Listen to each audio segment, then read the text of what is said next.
Ladies and gentlemen, boys and girls, children of all ages, it's time again. It's episode lucky number 13 for June of 2021 of the Snobcast. And once again, I am joined by, back for June, my lovely and more talented co-host, Shay Summer. That's right. What's up, fuckers? Damn right. And again, just like a few months ago, he missed last month, but he's back again. James Schneider, the man, the myth, the legend. James, say what's up. Yo, yo, yo, what's up? Yeah, my boy James is back. You guys remember him from April's episode when we got to talk about Bond. That shit was fun as fuck. And then our special guest for this month, Maddie, say what's up. Hey, how's it going? Hey, there you go. Guys, this month is June, and that's actually Pride Month. So one of the cooler topics that we got recommended to us for Pride Month, since we do have some amazing LGBTQ members of this podcast this month, was queer horror. And that's what we're going to be talking about this month. I know you did your research, didn't you, James? I did extensive research while I was in the kitchen. I knew you did. I was like, I know this man's going to have something ready for me. And because I'm so excited to talk about this, because honestly, I didn't know too much either. And this is one of the first times in the podcast history that I had to do research. Challenge. Yeah, I never do research. You know this. I usually know the topic. Or you just pull up the webpage. Or I just pull it out of my ass. .com. Yeah, that's also another. Yeah. But this month I had to do some research. And so what we're going to do is we're just going to pick a couple of movies to talk about, if we've seen them, if we haven't, that really fall into the guise of queer horror. And of course, I have a bonus topic that I didn't tell anyone about because it's more fun that way. Wow. Ooh. Cheeky bastard. I always do this. I did this to James a few months ago. I always do this. So because I'm a nice guy and because we have some lovely guests this month, in fact, we're going to let our guest Maddie go first and tell us one of their picks. First pick is actually one that I watched pretty recently, and I'm sure a lot of us have heard of it. Titan. Oh, okay. So I haven't seen this one, and I really want to see it, but I've heard a lot of shit about it. I hated I'm that guy. sure you movie. have. It's not for everybody. But like it or hate it, there's definitely a lot of different themes going on, okay? And one of them that, I think is pretty clear to a lot of people, because of a lot of the plot things that happens is gender, and a very,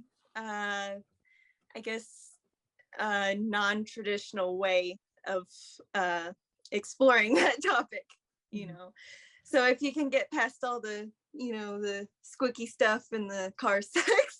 Oh, and the nonsense. Yeah. Car the sex, nonsense. The nonsense, yeah. The shenanigans. Oh my goodness. Do you guys know that you could get arrested for having sex in a car? Good. Yeah, because it's public. But not with a car. I did not know that. Didn't that happen to Hugh Grant? Probably. You see this? You see this? So it's in your neon collection then. It was in this collection. And I wanted to throw it away after watching Titan. Wow. No, give it to me because I haven't seen it yet. Okay, no. Maddie. Yeah. Or Maddie or whoever will. Is there anything to it cinematically? Like, is there, what's the imagery like? Is there any like stylistic like benefit to it? The problem is it changes its style about 20 minutes into the movie. Really? It has this great neon infused, I think beat it's to it. A good contrast though. But the contrast is that it's dull as fuck after that. I wouldn't say it's dull. It has some stylistic moments after, but it's because it takes place in a totally different situation. And, no spoilers. But again, I think that sets up the contrast between the character for the first 20 minutes and then for the rest of the movie and the situation that they're in. So that's I heard that the director has made a different film. I think it was called Raw, where it's we're going to talk about that. Don't worry about it. We're going to talk about that. Yeah. I haven't seen it, but I've heard of it, and I'm just saying. Don't worry, James. We're going to talk about it, buddy. Okay. Raw is an interesting one, especially having to do with the theme that we have going on. And whoever's going to talk about it, I won't talk about it, but it's got I have mixed feelings on that one, but Anyway. It's my first pick, so when we get there, I'll talk about it. Okay, good. I don't know. Titan is one of those movies. It's gonna. You're probably gonna like it, Shay. Yeah, you're one of those. You never know. I never know what I'm gonna like, honestly. No, you're probably gonna like this fucking weird ass shit. Okay. Yeah, you'll be like me. So it is by the same director as Raw. Yeah, I hated this fucking movie. Interesting. Yeah. Neural This fucking movie. Every time there's got to be at least one controversial movie that someone loves and someone hates. I love that it was the first one. Great job, Maddie. You already understand the assignment. Yeah. They understood the assignment. I feel so welcome. I'm already happy because you understood the assignment completely, which is to pick a movie that I totally despise. You know it, baby. She's doing it like, you know it, baby. Oh God. Yeah, they're my mini me. God, I can't believe that. Okay, so Maddie, for those of you who don't know who Maddie is, you're hearing their voice right now. They are my younger sibling by 3 years, so we're essentially kind of the same person. And wow, literally the same person. Literally the same person, just like different the experiences. same person. Yeah. No. I think Maddie might still have somewhat of her consciousness, not infiltrated by some sanity left. That's true. Maddie is pure, and I am a decrepit, hollow shell. Wow. With, like full of just rotting feces and disgusting atmosphere and all that. I'm like I don't know, like a hot fart inside of a hot A couple more years, okay? Yeah. But as I described to Will before, in including Maddie as a guest, one of the first things I said basically was Maddie is a smarter version of me. No, I said no cap. Yeah, you no really cap. talked me up way too much like before I joined in. Too bad I did it, and it's true. Well, my truth. I'm living my truth. And she started with that pick, guys. That's a strong. So you can only imagine how it's gonna go from here. Oh God, I can only imagine how it's gonna go from here, James. Oh my God. I can only imagine. If the audience could only read our fucking group chat conversations. Dear God. Spiraling into. I have that screen cap of of Will just going, what the fuck is going on? Cat in frames. So we got our What first the pick out of the actual fuck way. happened here? Titan. Now, James. Yeah. You know shit. We're making you pick second. Okay. Ooh. I mean, it's not really. It's not. I mean, I guess it would kind of be queer horror. It's Climax by Gaspar Noé. Yes. That definitely counts. Yeah, I think it has those themes in there, or characters more so. Mm-hmm. But I remember what a visceral experience it was to watch. Mostly because if I recall correctly, it's shot mostly in one take, is it not? Mm-hmm. So yeah, it's very immersive in that regard. And what really catches you in, obviously, is the opening dance number and how brilliantly choreographed everything is. And a director like Gaspar Noé, known for his psychedelic imagery and all that, like having like smooth camera moves and all that, no like rapid cuts or tracking, was pretty mesmerizing to watch. And yeah, throughout the film, I mean, it gets really to a point where it's like you don't want the camera to follow a certain subject, or you're just like astonished as to how far it actually goes. And it's such a simple concept. I mean, drugging a party in the middle of nowhere, and the way it develops from there is just great. I mean, it's not necessarily a horror as much as like a thriller. I mean, it has horror elements, but it's there, and it has a great climax also, pun intended. True. That's definitely a horror film. Honestly, I think it definitely counts as horror because horror in itself is such a broad genre. And I place that as situational horror. Because wasn't it like allegedly like based on a thing that actually happened with I guess so. Yeah. That with like the crew of Titanic or something. Wait, what? Somebody like dosed like Sorry. a plate of like lobster or something, like a Titanic crew thing. So like a bunch of people had to go to the hospital because Shit. they were so fucking high. Wow. You're right. No, That's you're insane. right. Yeah. Wasn't it like PCP or something? I don't know. It's some fucked up shit. Whoa, you unlocked a random core film memory for me. No, Wow. literally, I think someone's spiked like the crew like food with PCP or something. I That's specifically random. Anyway. remember it was seafood, which is even worse, That's honestly. even- Ugh. That's like the worst thing you can dose. Anyway, Climax is a fantastic pick. Oh, I can't speak. Gaspar Noé. For those of you who are uninitiated, Gaspar Noé is known for his very colorful filmmaking. He's a crazy person. Sex, violence. Yeah, he indulges himself on being a quote unquote controversial director. But on part of as you said, you know, his interesting psychedelic imagery. That's also due in part because of the cinematographer who he's worked before on many accounts, from like Irreversible to Love.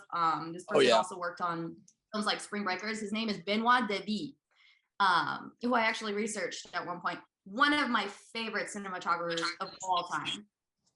It's really good when a director works with the same cinematographer, like that trust that they have between each other, like in later projects especially, like just fantastic. Like Honestly, Lubeski and Quaron, right? Like those guys have it down. Exactly. That's they're very like connected on the relationship. They know what they're doing. They have that chemistry, obviously, and just the stuff that Gaspar not even wanted to portray, but like allowed himself to portray through the characters. And then even are you guys familiar with the film Possession, 1981? Yep. Yes, of course. You all caught the scene reference from that, when like one of the lead actresses is at the height of her tripping state, and she literally she literally recreates the subway scene from Possession. Yeah, We've all been there. We've all been there. We've all been there. And it's fantastic, and I love it. Climax itself could have easily been a full-out horror film because of their delusions, because of without spoiling it, because of what happens to the characters. But it's an interesting choice just in general that makes it, in my opinion, that situational horror where that fantastical, or I don't know, just like that, you know, indulgent fantastical imagery is removed. Gaspar Noé commented that he actually wanted to remove that to add more realism to it. So you weren't actually seeing what the characters were seeing, which in a way makes it even more terrifying because of the ambiguity. You know, you just see someone looking at a mirror and their face in the mirror and then screaming. What are they saying? What did their face turn into? And that's really exciting. You never look in the mirror when you're tripping. No, you That's don't. rule number one. I did that. I've never tripped, therefore I don't know. Who is this person? Get over it, but it's not fun. I have never tripped, therefore I don't know. Yeah. Well, Wise, very wise. well, for the And next you've time. you've never had your sangria spiked while you're in a trying like in a dance troupe in the middle of winter. Yeah. Nope. Also, that is a bit questionable though. Like the location they're in. Like it's the middle of winter, and they're just kind of in the middle of nowhere. It's really so their dance troupe studio setting is like set in the middle of nowhere apparently, and they can't get. Like how do they get there? Like how do they drive there? The cars just were left out in the blizzard. They're just trapped there. What's up? I guess so. They all took I Ubers or something. They Ubered there. Yeah. I Ubered to work 50 miles. Oh, my Uber driver. I've never been to Uber driver. Oh my god. All right. So that was another good pick there, James. Good one. Climax. Thanks, man. If you guys have not seen it, Gaspar Noé is a crazy person. I love him. Into the Void, that sort of thing. Great film. Irreversible, not so much, but you know, that's a different story. Shay, what you got for your first pick? So for this was a difficult one because as I mentioned to Will before, I have quite a few picks. But starting out, I'm gonna ease into it. I'm gonna pick something that we've all probably seen. And my first pick is the number one. I'm gonna go ahead and just clickbait the shit out of this. But my number Nice. one pick is one of the number one movies of all time that everyone who loves film needs to watch, and that is Mulholland Drive. Yes. Wow, yeah, Mhm. totally. Yes. I just clicked. Really, James was like, I need to research this, and I'm not sure. But I guarantee you, there's so many movies that you've already seen that are queer or LGBTQIA plus related, and you don't even realize They it. just have that subtext, yeah. Yeah, or it's not even subtext. It's to the point where it almost feels normalized, and that's almost pretty much the case in Mulholland Drive, where it is this kind of it's directed by David Lynch. So of course there's The king. real imagery, juicy drama, neo-noir, and Hobo ladies. what was that? Hobo ladies that make you have nightmares. God. One of the best jump scares in a non. It's the best I have jump scare fun ever put to fact about cinema. that. I watched that movie when I was 13 and I was never the same. It explains so much about you. Sounds it's like Yeah. it's fun like fact about that in scene, a actually, weird though. laundry basement looking area right now. That's very Lynch. That's right, well.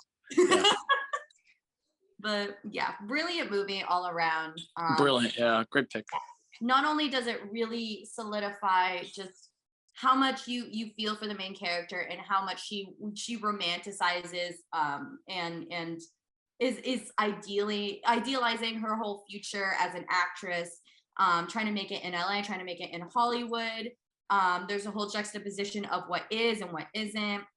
And on top of that, you have this sort of is there, isn't there kind of romance between herself and this other model actress. And without spoiling it, there's just the whole dynamic between the two characters is so deeply felt without being very explicitly expressed that makes it so much more fascinating and relatable, and then ultimately heartbreaking.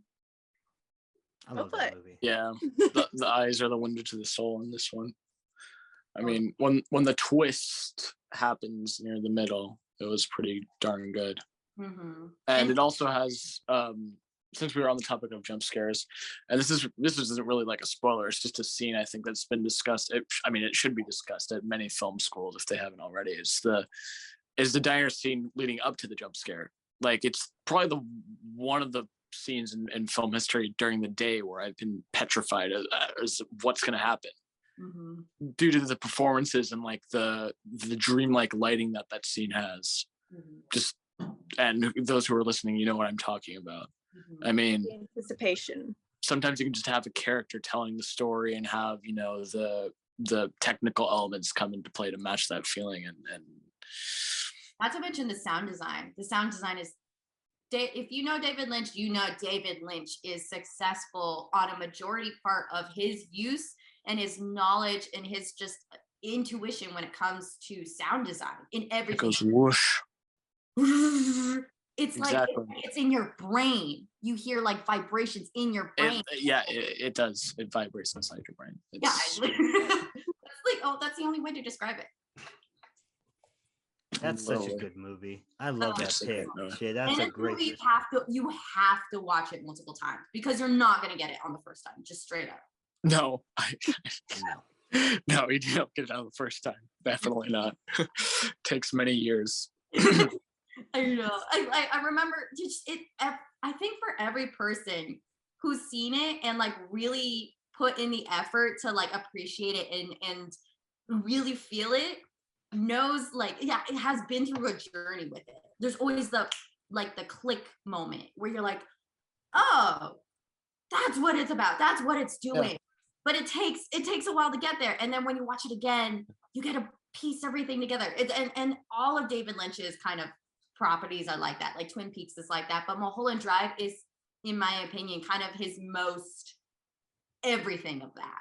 Yeah, that's just how his brain works with film, I guess. Part of me, because he says like it comes to him, you know, like it's I something have a David Lynch quote that actually. Mm-hmm. I'm gonna do it with my David Lynch voice. Ideas are like little fish or trouts that you have to fish for. That was poorly. Sorry. I butchered that. Anyway. Good morning. It is June 7th, 2020, and it's a Tuesday here in LA. Really depressed. Very still right now. I love his weather reports. They're I great. can't right now. I Stop. think he made a barn or something recently. But those clouds should burn away to see those beautiful blue skies and golden sunshine all along the way. Have you guys seen him make quinoa? No. Yes. The king. Maddie, you need to. Yes, the king. The quinoa king. He paints, he cooks, he does weather reports. He What does else it do you all. want? He does He does it all. But what's also great, I'll add this one more thing, is that you can actually interpret the film like how you want. Like there's no like right way to look at it. And I think he knows that too. Like I think this is difficult to explain, but like he might have a singular vision to how it turned out when he finished it, but then over the years maybe he gets his own different meanings from it or what he's gone through or whatever. But because Mulholland Drive also weirdly is kind of versatile as a movie because it originally wasn't meant to be a movie. It was meant to be a television pilot, like Twin Peaks. But then he fought for it, and it ended up turning into a movie. And then that's where it ended. So it's kind of bizarre, kind of almost when you're as in love and in depth with the movie as kind of I've gotten to that point. It's overwhelming to think that there's so much more that he was planning to do with the characters and the story arcs. And like you said, James, like that's a brilliant point. You could get out of it what you want to get out of it because there's so much going on. But yeah, it's so well put together. Lots of stuff. Well, I will say what we should have gotten out of it is a Best Picture win because it was the best. Yeah, movie and a that Best came out Director. that year. I mean, well, yeah. I mean, What was it running? Literally everything. Like Ron direct- Howard, I think, won for A Beautiful Mind. Mm. Oh God. A Beautiful Mind. Ooh. What a beautiful mind the Academy has. Me and Maddie are doing the exact same thing right now. Yeah, that A Beautiful Mind is subpar. Yeah, but I Ron Howard. wouldn't put it at subpar. That's a nice way of saying that. That's it. Mid. I'm not gonna Controversial Oscars now. I'm just gonna start flaming the Oscars. You already know. Boycott. You already know I'm that gonna should be flame an the episode is flaming the Oscars. That's a great episode right there. No, I love guys, flaming Mulholland the Drive won. Okay, you guys can get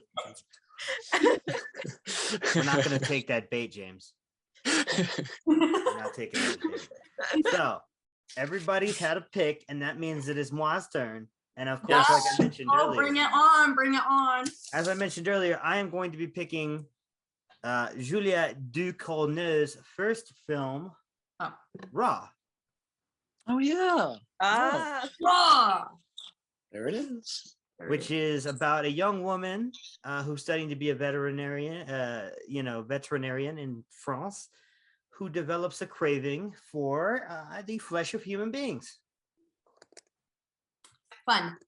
I mean, as relatable. time. Hashtag relatable. Yeah, I mean, it's one of those movies where, obviously it debuted at Cannes because fucking French people.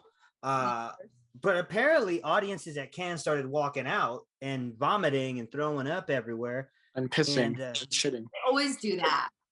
They always do that. They Well, they always wa- do that. They're very But sensitive. wait. I'm sorry to interrupt you, Will, but is that even true? Like vomiting in the theater and walking Yes. out? Like, come on. Yes. Okay, so here's my theory. We've festivaled before, right? And sometimes people can get really hardcore when it gets to festivaling, and maybe they didn't have breakfast or they had like a bad hotel breakfast. They woke up early. They see someone eating human viscera, and then they're like, "Oh, okay, that's my cat." I need to eat. Yeah, we need more context to that because really.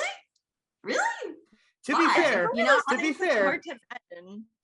Ralph people- fainted at a screening. Which one? I don't remember, but he fainted at a screening. It better not be wounds. No, it was a festival I wasn't there with him at, Okay. and he fainted at a screening of a horror film, and so I know for Sinister? a fact. No, it wasn't Sinister. Okay. know. Because I heard But, stories about people having heart attacks or something due to Sinister or whatever. Sinister. Sinister's good. Yeah, Wow. because it was like from this radio spot from like 2014. It's like, guys, this totally wrecked Sundance. People were fainting and passing out. You gotta Okay. go see it. Sinister is a good Sinister. movie, and it's got like It is scary or creepy moments, but passing out, maybe they just needed a cookie or something. Honestly, Sinister's the handsome hawk one, right? Yeah. Yeah. I like Mr. that movie. Handsome, beautiful man, gorgeous man, Hawk. I keep forgetting he's in The Purge. I always forget he's in The Purge. And it's I a huge fucking love The spoiler. Purge. Are we excited for the Black Phone or no? I'm seeing it on the 22nd. Ooh, okay. When is that gonna come out? It comes out on the thought it was- 25th. Okay, Can I get because some I facts? remember seeing a trailer for it like a year ago, Yeah, it got and then pushed like back. they've just been building it up forever. I'm Is seeing it like, on the 22nd. It comes out on the 25th. I I'm can't probably wait gonna to see it. Crimes of the Future. Yeah, if you tomorrow. do, go ahead and put that Yes. together for me, James. Body Hoarder, and Yes, maybe Cronenberg. Of course. Future. Vigo. So fucking Me, excited. no. Oh my God, so excited for that. We stand Yeah. Cronenberg here, guys. Yeah, but also, speaking back on festival goers like having visceral reactions to movies, it happens all of the time actually. Like when I saw Possessor at Sundance, I was the only one applauding in the audience, and it was fucking hilarious because You were. Good for you. every single time something Deserves happened, people were in the and this was a PNI screening, press and Oh my industry. God. People are already supposed to have seen movies, right? And every time there was like, even like light violence, people would be audible about it. They would be like, oh my God, and all this stuff. And I'm just like, have you seen a movie before? And Yeah. I don't know. Some people I guess a lot of people just have different tolerances, but I don't think that should, at this point, it should not be like a bragging right for any film whatsoever, because they said the same thing for The House That Jack Built. They said, I mean, basically every Lars von Trier movie. Yeah, but the House of Jack Built's not good. Yeah, House of Jack Built, It's it was really a lot. I only Like, like it was a lot. Like the the- first hour seemed pretty good, but after that, like it went I liked way the too last hard. Scene. I like the last scene because it brought the movie's karma together, and in Yeah. that I It brought it back around. appreciate it. I like Meat Boy. And What? that's what- Listen, Meat Boy. I also wanted to say that I didn't clap for Possessor because I just didn't like the movie. I liked it. It was fun. It was fun. It was for me. fine. Jana, you need to fine. watch Titan. So like you and me, Possessor, in that movie, we can like join together on that. Possessor's better than Titan. The unofficial trio. Possessor, oh god, I love it so much. Because I didn't think it was a bad movie. I just didn't like it. It's a good movie. I just didn't like it. There's a I difference. didn't- That's a didn't totally love it. justifiable answer, Will. Yeah, Sometimes yeah. movies are spectacular and people just don't love them. Exactly. Titan is neither spectacular nor good. Mhm. But I like, Yeah. but like Possessor, I really liked the movie. I just wasn't like It just Clapping my didn't float hands. your boat. Possessor, in my opinion, is actually okay. Hear me out. Okay. Okay. Yeah. Hyping up Crimes of the Future and David Cronenberg's return to form. Oh my God! Like he's one of my favorite filmmakers of all time. No shit. Yeah. But his son Brandon Cronenberg with Possessor is bringing. He is reining back that era. Antiviral, in my opinion, did not do that. It was not really that successful in that. Oh Yeah. my god. Will agrees. He's agreeing with me right now. Possessor, because it's far more produced. It's got a fucking fantastic cast with Jennifer Jason Leigh, Andrea Riseborough, Christopher Abbott, who's in fucking everything nowadays. Excuse my language. Yeah, that's everything I know it is. Sean Bean. He's Yeah. Don't tell me. yeah. Oh yeah, Mr. Bean is in it. I forgot. Oh, yeah. Mr. Bean. Uh, It's just Rowan getting his body fucking ripped apart. And like the first minute goes like, oh, okay. Just gets his fucking eyeball ripped out. That'd be so Oh my god. That's not about it. like this is so meta. But No, yeah, I love Andrea Riseborough. bringing So back in the Yeah. era of cyber horror and body horror. and that opened it up and is leading back up to David Cronenberg's return to form with Crimes of the Future, which I'm so excited to see. The end. I will say, I'm a huge Cronenberg fan. He's directed my favorite horror film of all time, which is The Fly. Yes. Beautiful So movie. fucking good. Ziffa. So it's my favorite horror film ever. So I love that one, and I'm a huge Cronenberg fan. And like I said, I didn't hate Possessor. It's such a well-made movie that you can't hate the movie. I just didn't care for it because I was like, I don't like That's completely fine. No, I can respect that. Yeah, plenty of people in that showing alone definitely hated that movie. Because I definitely agree with all your critiques. I definitely thought your review was spot on because it's a great movie. It's well made. The story's coherent. All the action is paced well. You did. I forget. You did. You First put scene was amazing. Yeah. I really liked a lot of the camera work there. I thought it was great. I love Possessor. It's great film. I recommend it to people all the time because I'm like, you guys want some weird shit? Here you go. Get into Possessor. Yeah, like so we'll go back to Raw because I definitely want to go back to that one. But actually, Possessor could also, it's on my list as well, but that also qualifies as queer horror. Indeed. Yeah, it does. Mm-hmm. Yeah, it does. Technically. I love how. Oh, Maddie, are you gonna say something? No, go ahead. You're probably gonna say what I'm saying right now. I feel like I've been talking too much, but anyway. You jump in, anyone jump in at any time, just cut me off. But Possessor, you know, there's something very real about how David and Brandon Cronenberg, even though Brandon is the one who directed it, their exploration of sexuality and gender, especially in the cybernetic future, feels very real. And you see that like played out That's front and center. It's front and center in Possessor. Yeah. You're right. Yeah. It's front and center, and that's actually why it qualifies. I can't say why if you haven't seen the movie, but because of the inherent nature of Andrea Riseborough's character and whom they are, this qualifies as queer horror for sure. Absolutely. For sure. I can't say much more than that because I don't want to ruin the movie for anybody who hasn't seen it. Yeah, no, it's kind of a scene that you just have to, or scenes and so forth And then, that you have to experience. Most of it, and then one in particular that I think we all know. Yeah, we know. We're all thinking about it right now. Yes, we are thinking about it right now. I'm thinking about what it could be. We're all thinking about Christopher Abbott's big wiener. Was that his wiener though? Was that the true wiener? Was that that his was the wang? true It was wiener. a wiener. It was a wiener. A one. Oh, since we were on the topic of Lars von Trier, you guys know that behind this, you know that behind the scenes trivia of him directing Willem Dafoe on Antichrist, they had to bring in a body double because his schlong was too big. Yeah. I wish I could say how big, honestly. I know that's private information. I've seen it. How big is What a roller coaster of a podcast. We go we're all over the place, but we're having a good time. We're having a great time. This is going exactly as I expected it. I guess you could say we're having a gay old time. Chaotic as fuck. You know, William Dafoe's song. Honestly. Okay. So bringing it back to Raw. Will, why did you choose Raw in the context of this theme? Well, to be fair, there's multiple scenes of our lead character Justine procuring her meat by using her sexuality, and especially with female students at the school that she attends. I mean, obviously she's bisexual because she also gets with a different character named Adrian, who's a fucking dick. Who's gay? Yeah. Oh wait, is he the gay one? No, he's not gay. He's not gay. Oh, he's the soccer player. I do remember one of her friends. I don't remember which Alexia. area. Yeah, Alexia, her friend Alexia.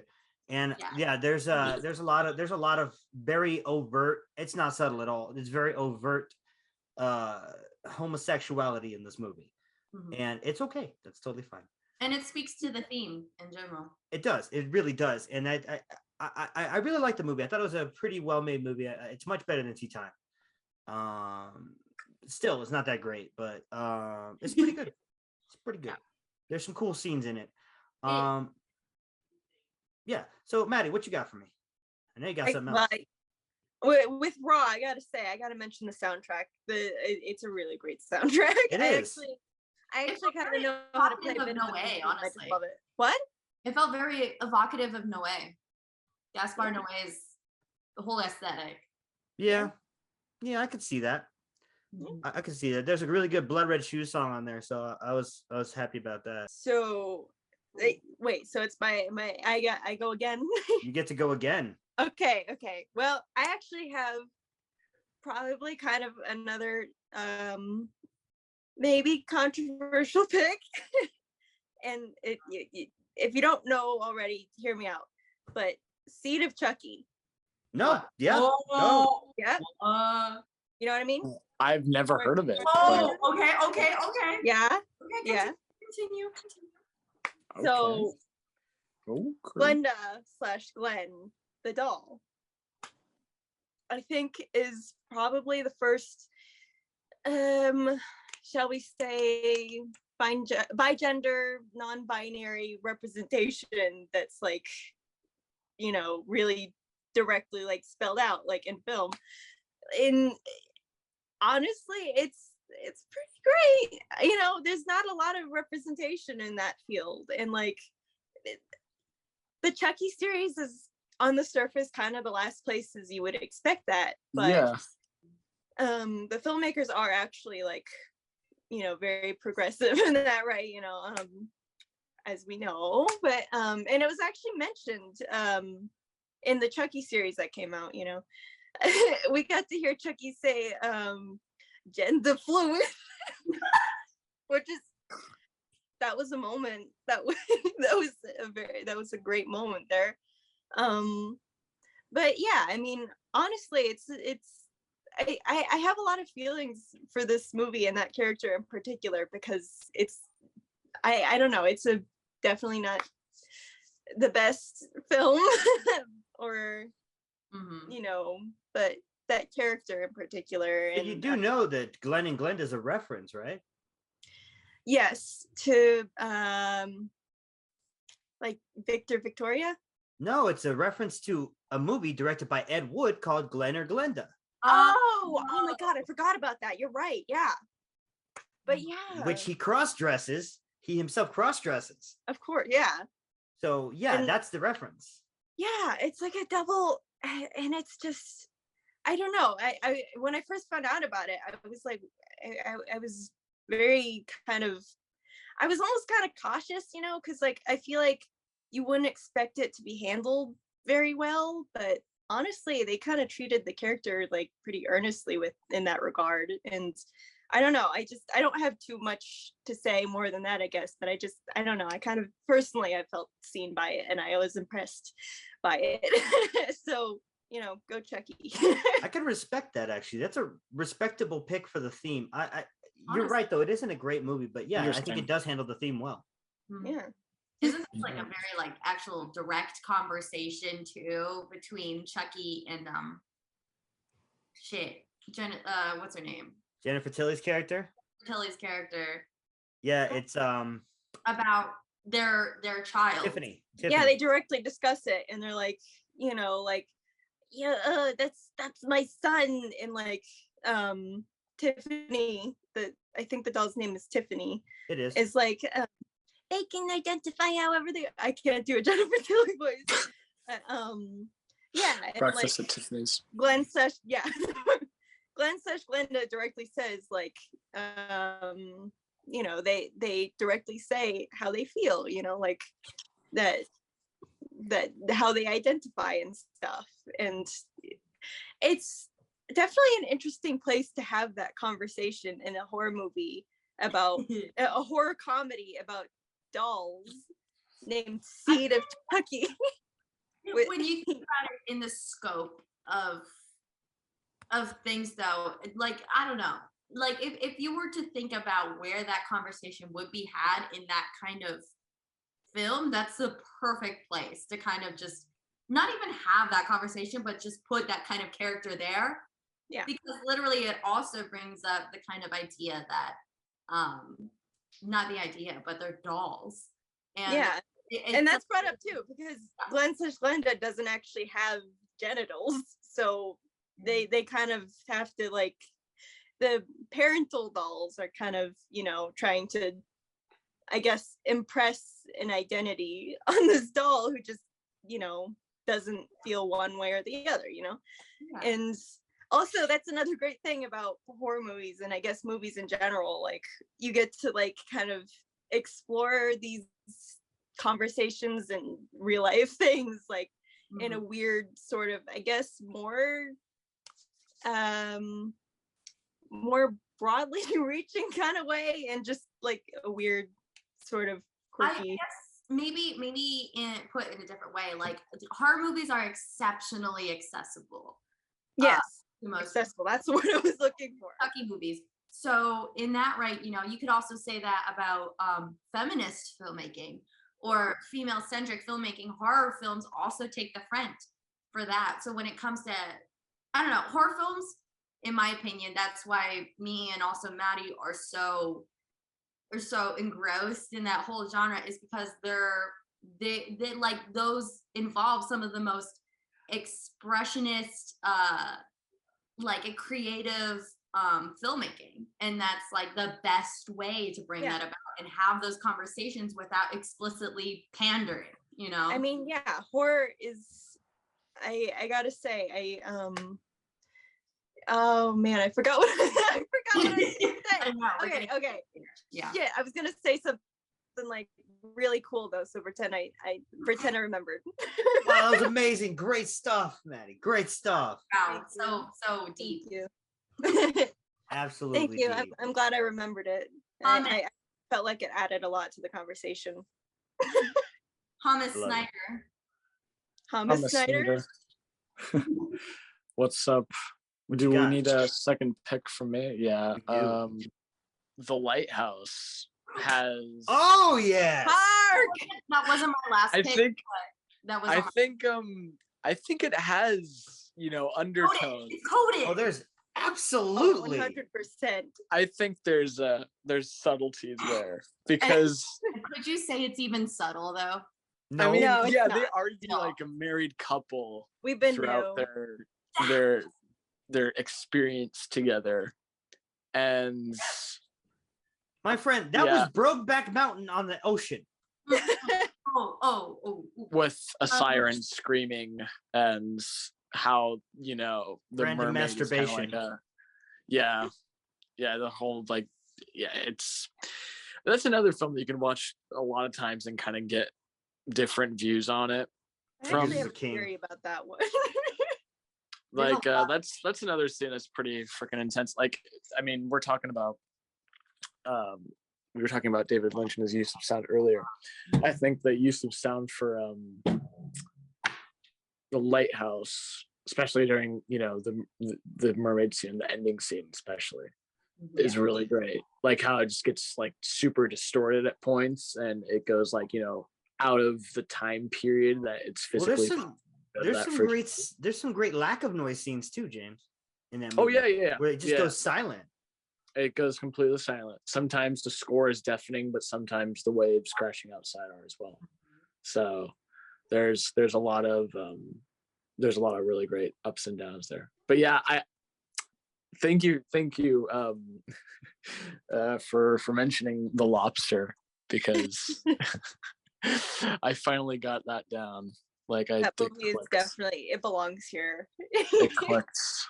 But yeah, I mean, yeah, there's definitely hints and nods. And even Edgar himself said that, you know, if you want to look at it that way, you can look at it that way, and it would make sense. Like, he's not opposed to it. So it could be the marriage story for a horror film lovers, you know. yeah, my next pick, Marriage Story. Oh, God. That is a horror film. It's a horror film. It does I lack know the queer about that. element, though. I threw up watching it, man.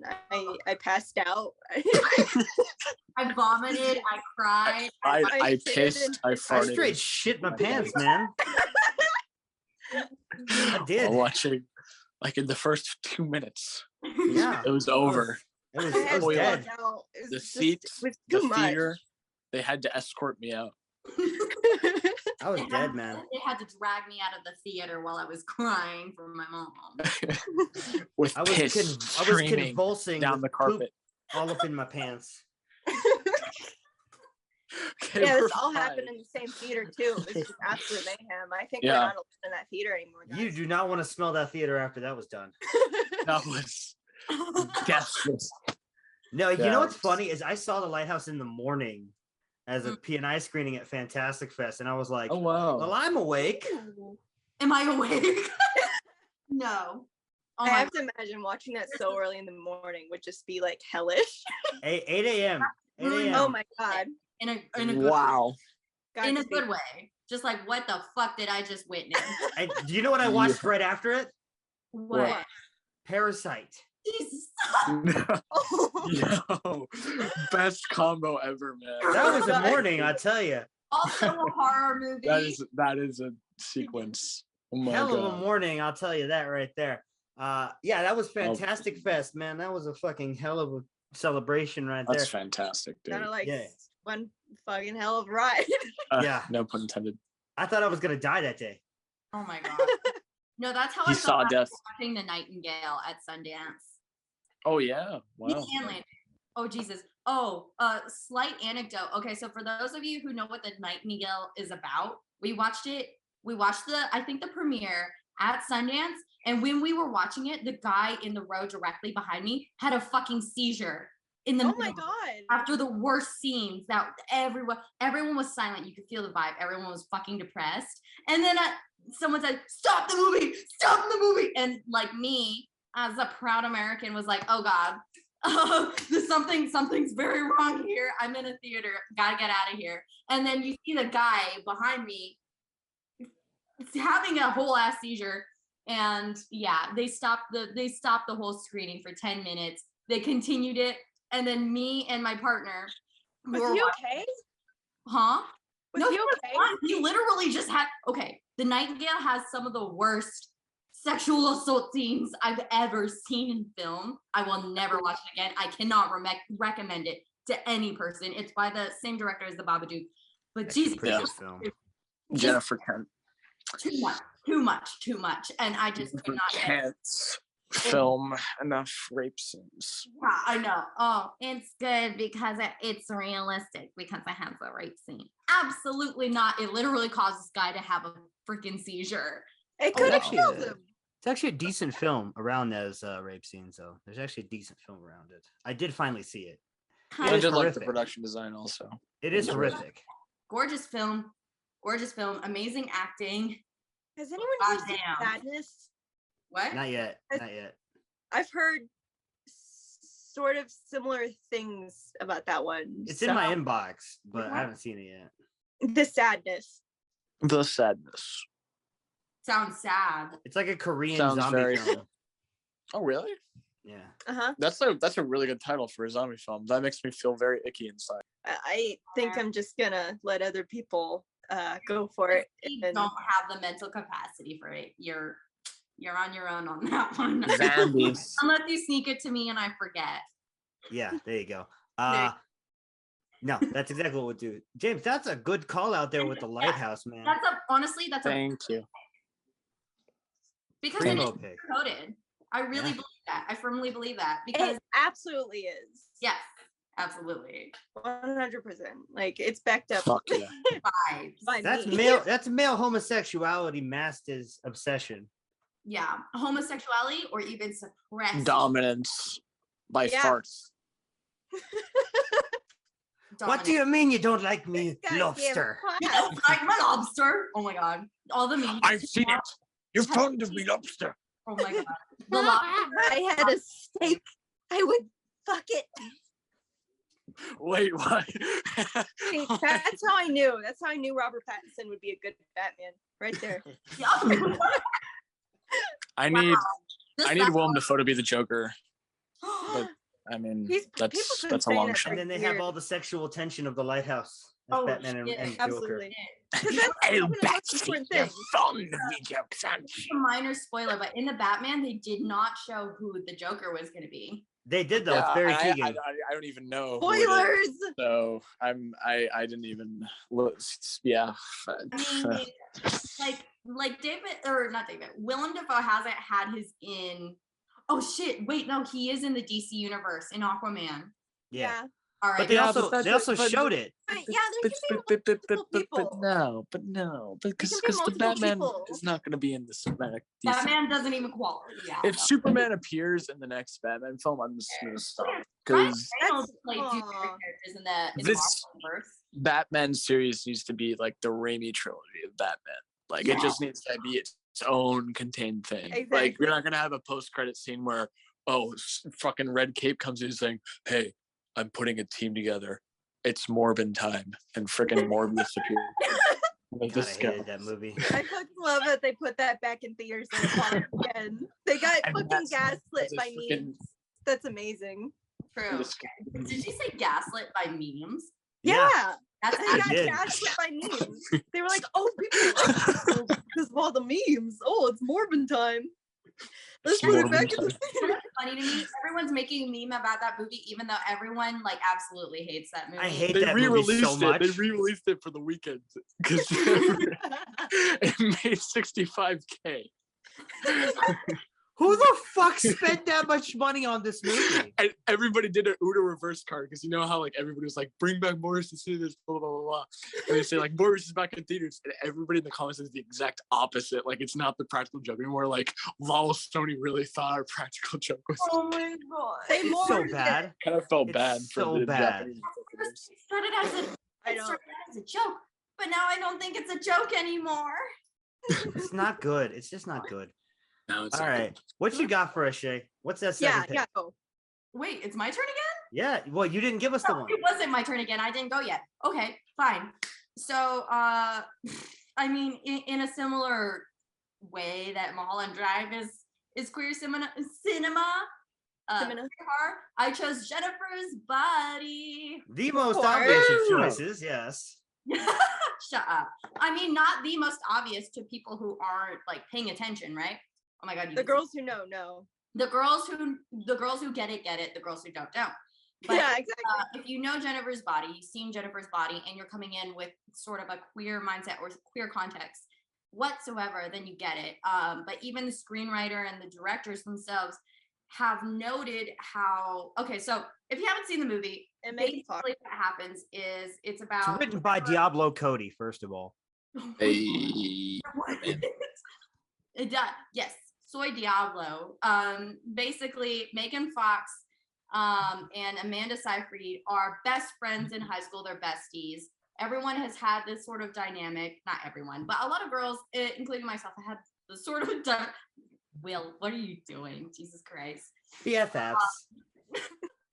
Sort of dynamic where you're friends with this person and they're really beautiful and they're popular and they're the type who seem that they have it all, but it gets the better of them. Megan Fox's character Jennifer, who's the popular pretty cheerleader, of course, gets abducted for what ultimately is a satanic ritual, and because the ritual doesn't go all the way through as planned, she becomes a succubus. And Amanda Seyfried's character, the other main character, does anyone know what her name is? Needy. Edie. So Needy is trying to navigate, her best friend's changing characteristic. Jennifer is starting to become far more promiscuous, although sex isn't even really implied, which is really freaking interesting. And yeah, it just goes on from there without spoiling it. But there is a huge queer context to it. And the screenwriter and director have even gone so far as to describing how Jennifer was actually, as a character, created and designed to have been a lesbian, a closeted lesbian. And Yeah, so, that's how Megan Fox said that she played the character as a deeply closeted lesbian. Yeah, deeply, that's the tragedy of it. I is quote, closeted. deeply closeted. And Jennifer's Body is kind of making a comeback because Megan Fox in herself, because she's been so outspoken about her career, has the whole thing, the whole concept. Megan Fox and the movie has been making a comeback and people are finally really starting to pay attention to it. And not to mention that the movie ends with Hole playing in the background, which is actually fantastic and the best way to end that movie. But it's kind of like Teeth in that it feels like an origin story, and it, you know, other than, you know, the thematicisms aside, it's just like kind of a fun, epic, supernatural horror, teen horror that is fun and invigorates anyone's imagination and all that. You got gore, you got action, and you got all that stuff, and it could improve on a lot of levels and stuff. But overall, it's a pretty entertaining movie, and looking at the subtext itself and connecting the dots and kind of seeing how things connect or don't connect, including Needy's very interesting, very specific yet kind of unsaid relationship with her boyfriend. I don't know, you just get a lot of clues from it. It's very obviously queer, but there's been a lot of like analysis videos on it, you know. But I would absolutely recommend seeing this movie for everyone because it's just kind of entertaining all around. I think that's accurate. I think that there's definitely those themes. I would say entertaining is the best word to describe that movie because it ain't good. Shut up. It ain't good. It's good. I'll tell you Wow. that. Nah, it's not good. Okay, man. no. Girls are fighting. Will, did you just say it was entertaining? It is entertaining. Yeah. Then it's good. Oh my God. Well, no, I mean, there's a difference between entertaining and good. I mean, I completely disagree because so good for me, if you could get anything out of a film, take Samurai Cop, for example. It's not good, but it's entertaining, so therefore yeah. Samurai Cop's amazing, first of all. How dare you? You just proved their point. No, it's amazing. That movie's so well made. Thank you. It's brilliant. Thank you. No, So it's good. it's definitely the main So performance. I'll tell you this: Oh, it's Jennifer's Body is definitely not for me, at all. It, But I but get it. not for me. I get it. But I also want to say shout out to my boy Kyle Gallner. He's in that movie for sure. he is? Wait. Yeah. Is he one of the band members? Yeah, he's one of the guys who gets killed. Okay. Damn. Explain who Kyle is for those who don't know. So Kyle Gallner's a great actor who's in an excellent movie that's about to hit theaters and Blu-ray soon called Dinner in America. He's the man. He's pretty much the man. So if you guys don't know Kyle Gallner, reach out to him. He's the best. Also, Emmy Skeggs is in a movie that I saw on Netflix, on Hulu the other day, Shay, while we're on Dinner in America. Yeah. Emily Skeggs was in this movie called The Infinite Playlist of Noise. Ooh, okay. Yeah, and it was I got to meet her, and she's wonderful. the sweetest human being of all time. Yes, true. And also, the Watermelon song is now on Apple Music and Spotify. So if you guys don't listen to the Watermelon song because it's amazing. It's so Watermelon. so beautiful. All you Midwest emos out there will love it. Yes, including this West Coast emo right here. There you go. I love that. I love that shit. Good. You know what though? I got to tell you, for the subject that we're talking about, Shay, that was a great pick. Thank you. It's the perfect cliche pick. Wow, that was backhanded. I'm a little surprised she picked that because she normally pulls out the just like the deep cuts. Okay, so I have too many D cuts. That's my problem. So that's why I strayed to that one. I can understand that, and I can't. Guys. I'm sorry, I have too many. I can't wait to see your last one because you said it's a good one. But my next one, What it's gonna be? I have so my many. next Will's one next one. is one of my favorite horror films of all time. It's Clive Barker's Hellraiser. Yeah. Oh. Okay. Continue. Obviously, we know Hellraiser, if you haven't seen it, from 1987, one of my favorite horror films of all time, is about a woman who discovers that the body of her brother-in-law has been reanimated by some evil demonic source that had been pursuing him in order to take him to the underworld. And she must kill in order to assure that he can rebuild himself. Mhm. And the film definitely has the vibes, if you know what I'm saying. It has the vibes that fit this discussion right here. Hellraiser is absolutely phenomenally done. It's well directed. It's actually scary for sure, and it's super gory, which is great. And And of course, Pinhead is now an iconic horror villain. Other than the S&M BDSM GIMP aesthetic of the film and its antagonists, what makes this a queer film? What makes this queer horror? For sure, Julia's character, she's getting with men and women in order to seduce them to death. In the attic of, well, is it an attic? It's an attic at that point because it's upstairs. It's not a basement. It'd be an attic. She takes them up to the attic where Frank, her brother-in-law, has turned into some sort of meat-cleaving monster that requires human life in order to survive. Obviously, there's more. That's what makes it fit this discussion. But obviously, why I picked it is because I fucking love this movie so much. Hell yeah. I just do. I love it. I actually bought my son a miniature version of the puzzle, which he has in his room. The box. He loved this movie. Yeah, I'll show it to you when you come by. You'll see it. He's got the Hellraiser puzzle box in his room. You're a good dad. That's amazing. Yeah, he loves it. He watched the movie with me and he loved it. Oh, hell yeah! He also liked Evil Dead, so good. Okay, that's good. Evil Dead, the remake? No, the original.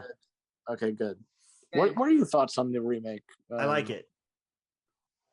It's by Uruguayan director Fede Alvarez. Fede Alvarez. I like Fede's remake. It was fine. Fede Alvarez. Un saludo. But yes, Hellraiser's amazing, dudes. I know you guys have seen this one because this is like one of the most iconic horror movies. It's fun. It's iconic. Everything you said. For me, watching it for the first time, I unfortunately did not have the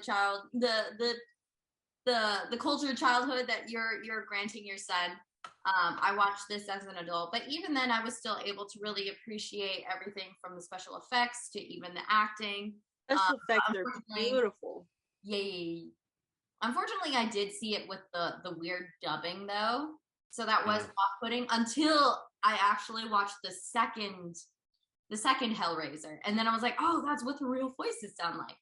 And things change. But anyway, there's so much to go along with it. The imagery, the costume design.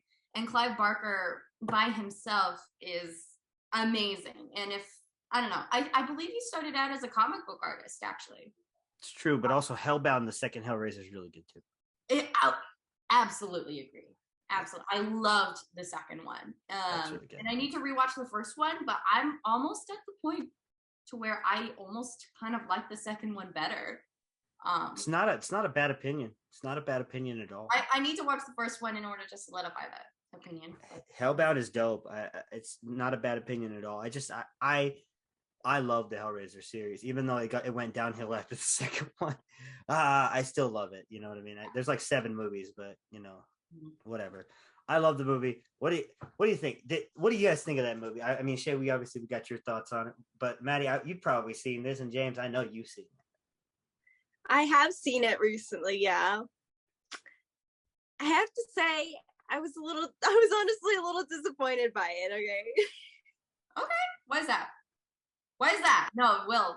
Ignore Will. Why is that? Elaborate. Maybe it was previous expectations that I had because I did go into it blind. But, of course I'd seen like the imagery around, and of course we've all seen Pinhead like as an iconic horror figure. Was it the was it the dub? Was it the Yeah, it was some of the dub. There is honestly I'm more forgiving with that. Is the one with the bad ADR, and that's how I saw it, and that makes a huge difference. Yeah, not just that though. I honestly felt like it was a bit messier than I would have liked, and maybe I do need to watch it again with a different perspective now, knowing what happens and what the plot is and everything. And it was actually the director's, it was his first go, like as a director, wasn't it? Or like one of his first. No, and you can tell he wrote the novel and then he made the movie. Yeah, and I can support that. But it did feel like a very early effort to me, and I honestly was a bit disappointed by it. But that being said, I can respect the movie because it does introduce again one of the most iconic horror figures of all time, and also the special effects are gorgeous, and the designs, I love those. So those give the movie points back. But I have to say, I'm not completely in love with it. And this is me being, this is my negative thing. I get to have one back. Yeah. Okay. So to you, I went exactly through. Okay. So because we're the same person, right? Apart. I went through the same exact process as you. My recommendation is watch the second movie, and then you'll go back and realize what they're actually supposed to sound like and how it. I don't know. It helps. Listen, to give you a quote from the movie while she's saying to watch the second movie, we have such sights to show you. Oh, and it's true. The second film does have such sights to show. Honestly, the Cenobites could talk to me all they want. Right? Pinhead's a zaddy. What can we say? Yeah, leather's zaddy. We can all agree on that. Oh, yes. Yes. Absolutely. 100%. James, you've seen this movie, yes? Yeah, and I'm reading some just behind the scenes stuff about it that I didn't know about it. Apparently, the cinematographer Robin Vidgian, he worked with Douglas Slocum, who did the cinematography for the Indiana Jones films. He was a focus puller. He also did. He did a couple of a few bits of work on some Bond films too. Oh yeah.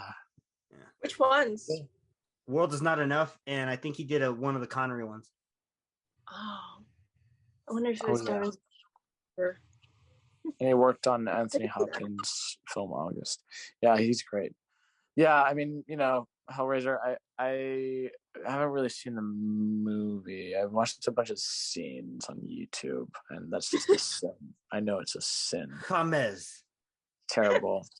I deserve to go to hell for that. You have committed a sin, and I'm sending them after you. Yeah. You get to have a little bit of one-on-one time with the Cenobites for your sins. It's gonna be a bad time. You're gonna love it. But yeah, no. I told Maddie watch the first and second one back to back. First and second. We'll take that as homework after. Yeah, I'll take homework as well. Now, I'll raise some hell. As is the norm here on this podcast, we always have 3 suggestions. So, Maddie, do you happen to have one more for us? To discuss? Yes. Are we doing honorable mentions as well? I'm gonna let you roll call all of yours once I get my last pick in. Sweet. Well, for this last one, I got another controversial one, but I want to talk about it still because of its controversy. And it is, if the girls who know, the girls who don't, but Sleepaway Camp. Yeah. Oh my God. Fuck you. Yeah, that's good. What? That's a definite one. That's okay. We're gonna have not a long conversation. There's gonna be a good conversation about how exactly, and that's why I picked it, because there's a conversation to be had. Juicy. Okay. Yes. You we can't even mention the fact that it uses the T and LGBT and how and why, because it's a spoiler. Maybe. Honestly, do you guys ever have spoiler tags for honestly, I went into Sleepaway Camp with the spoiler, and it was still just as interesting. Yeah, it is. We watched it together. You and me, we watched it together. We did. And I think we both knew. No, yeah. I watched it alone. I thought. Huh? I thought I watched it alone. No, bitch, I was right there. Oh my God. No, bitch, I was right there. That's a quote. That's a quote. Quote. Quote that. Cut that. No, it goes right there. Oh, James, have you seen Sleepaway Camp? Sleeping what? Have you seen this movie? A spoopy? Have you seen this movie? A spoopy. A spoopy movie. I haven't. Okay. How are we gonna do this? How should we go about this then? Because it's kind of a tough one to talk about without spoiling it. Yeah, because Jesus, you had to go with a really advantageous one. Oh my God. We could just kick James out. I'm just kidding. Oh my God. So, wait. I'll have the Bites escort you out in a couple minutes. But yeah. I mean, maybe I could talk about the reputation it has. rather than the thing directly, because I think that's one of the things, because I don't like this movie being considered like or suggested as like, you know, like if somebody asks like, hey, you know any good like queer horror movies or whatever, I don't think this should be something suggested without further context. Got you. Because it's not good representation like that, and it's not.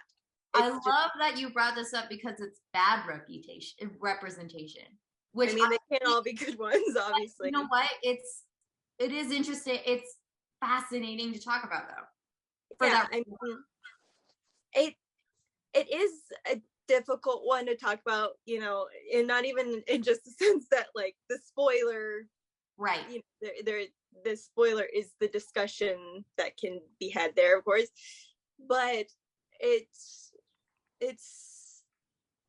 okay. It's definitely an important moment in queer horror. Early queer horror cinema. Yeah.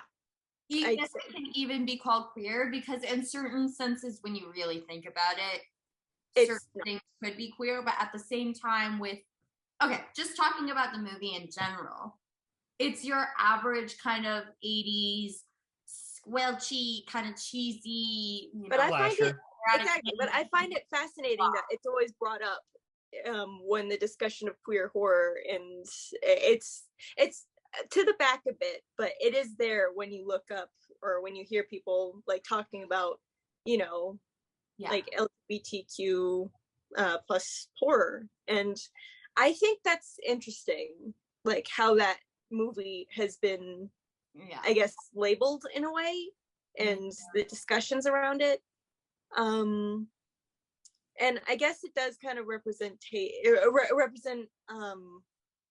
I guess an image in horror that is used. It hasn't been used a ton, but there are very prominent examples. Yeah, and none of them are very good. Will, have you seen this movie? You have, haven't you? I have seen this movie a few times. A few times. I don't care for it.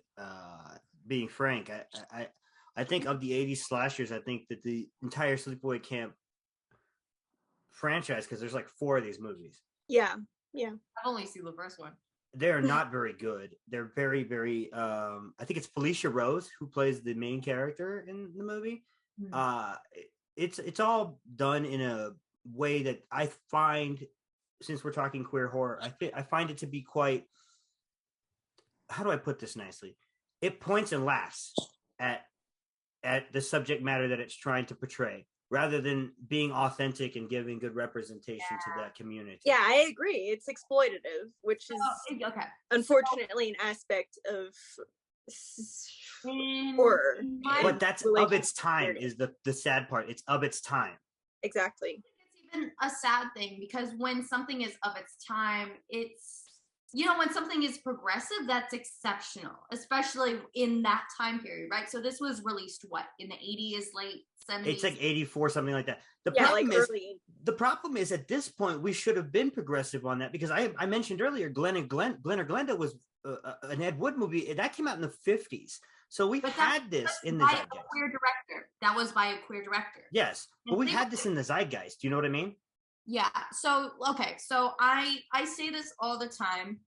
And I actually had this conversation with someone after we watched Isle of Dogs, which is a Wes Anderson film. Great movie, but we were having a conversation about whiteness in film, and them having a problem because they were a person of color.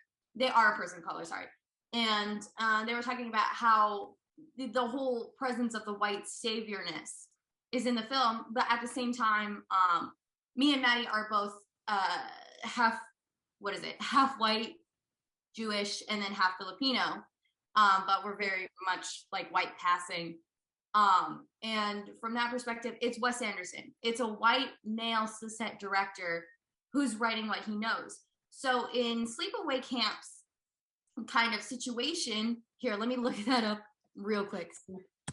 I assume it was a white male director who directed it. White male director, the emphasis on it. Robert Hiltzik. White male. And you know what? If he's making a character or making a concept around something that he doesn't know, especially having to do with queerness, it's not even queer necessarily. It's identity. And a very real identity, something that's very real to a lot of people. And he's writing about something that he doesn't know and making it centric to his horror plot. Of course he's gonna fuck it up, right? Yeah. Because he doesn't know what he's actually talking about. So in that sense, I don't necessarily point it out as problematic. It is problematic nowadays, obviously. But overall, it's just, it's a mid entry in the whole of the genre of cheesy slasher horror movies in the 80s. It is problematic in a general sense, but at the same time, it's not like the director is knowing what it is he's writing about. And what he's making centric as his kind of horror device is exceptionally problematic, you know? So in a sense, I don't really point and look at it as like being like, I don't even know if that's a bad thing, but I don't even point at it as like, this is a horrible thing that happened. Like Maddie described, it's something to talk about and it's something to converse. And for us, it's almost kind of a platform to us to be like, that is horrible representation and this is why. And it doesn't even necessarily come from a place from malice. It comes from a place of internalized bias and internalized ignorance, right? That's the word I would have used. I would have used ignorance. Ignorant. It's ignorant. It's not very ignorant. Absolutely malicious, but also in the way that audience members can interpret that can be malicious, which can be. I was just going to say, that's highly harmful. It's highly harmful. It's absolutely harmful. It's absolutely harmful. And for those of you who know what it is we're talking about, you know, it's really hard not to spoil it. Honestly, should we spoil it? Because it is kind of... James, are you ever going to watch this movie? What? Yeah, I mean... What if I just mute y'all for like the next 5 minutes, and then we'll like wave to like there, and then I'll just hang on. Okay. Maybe. Okay. I'll just turn my volume like down. wave. Yeah, I shut my volume off. There you go. He has no volume, so Okay. Go ahead.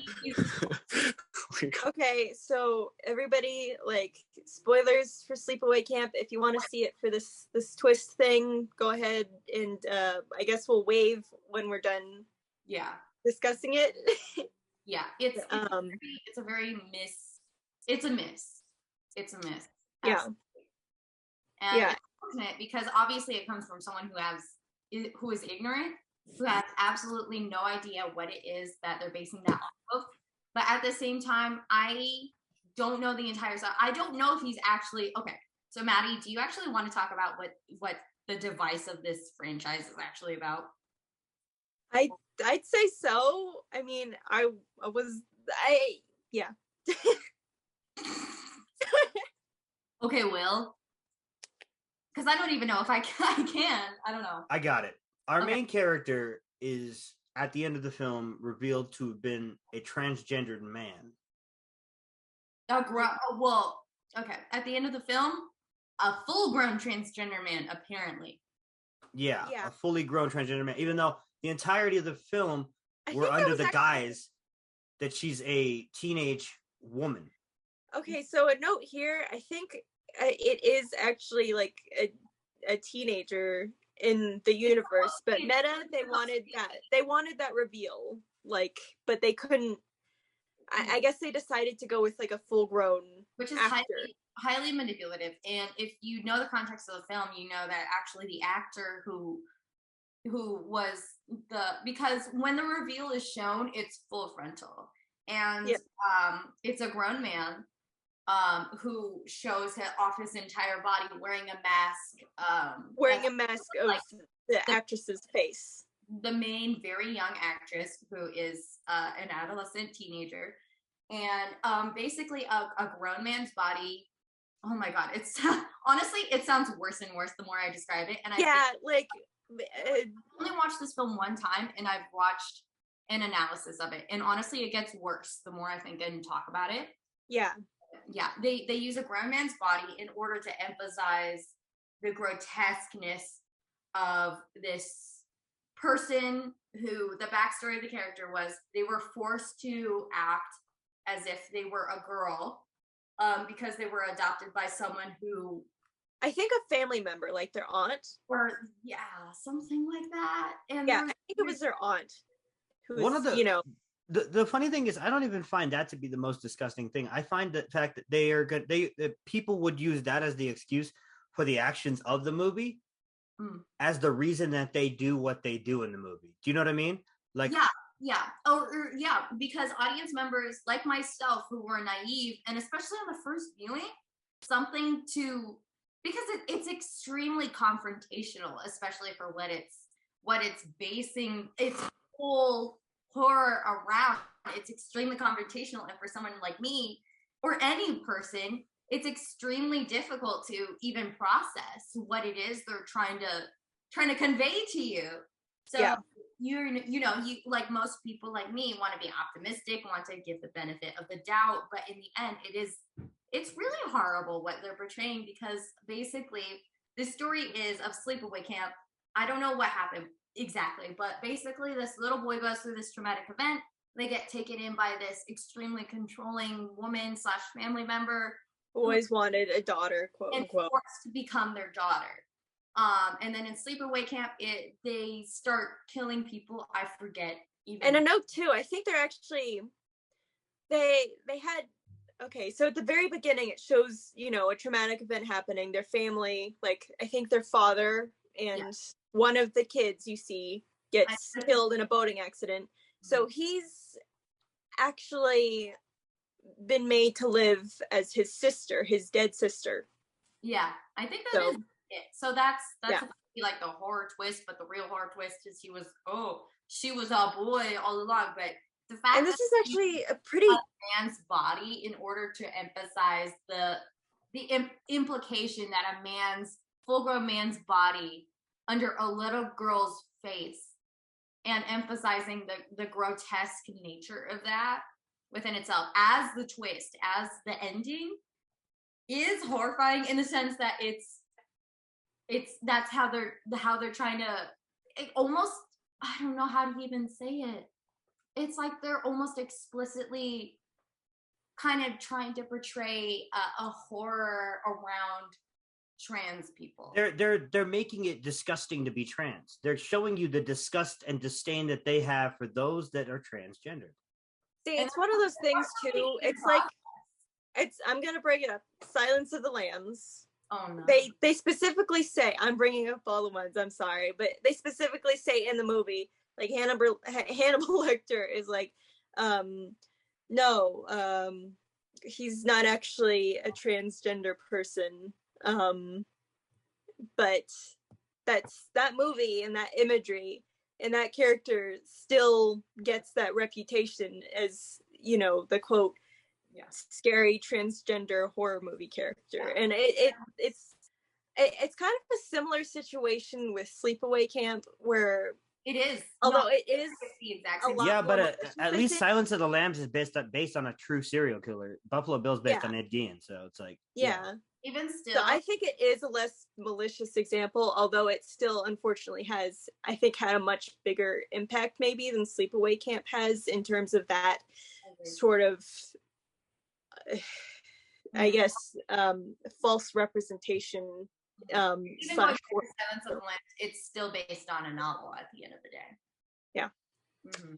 But the more you talk about Sleepaway Camp, the worse it gets, honestly, because in my opinion, it succeeds at that last image, because the last image of the film is literally the main character, her face on a grown man's body. It's like a freeze frame, I think, on that face.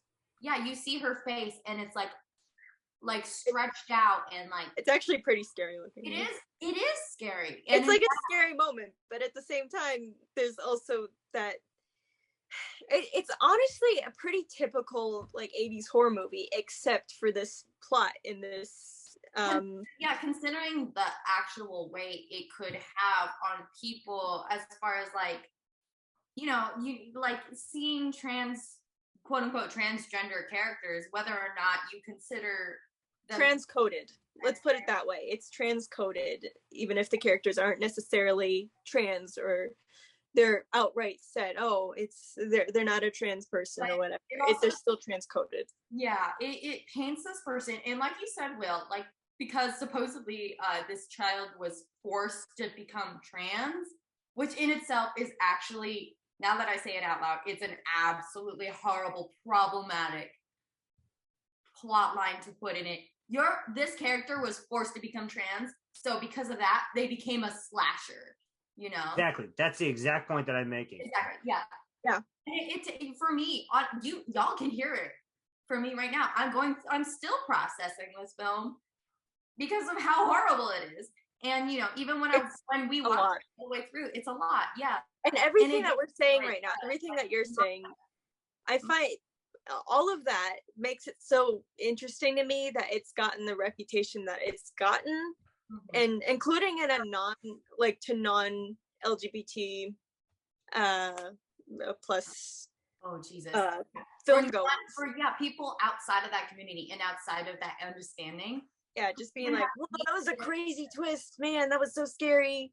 And I don't know, it's just it's in like it's at the bare minimum it's internalized, but at the height of whoever is appreciating that, it honestly, you could say it's full on transphobia. Yeah, that's fair. That's totally fair.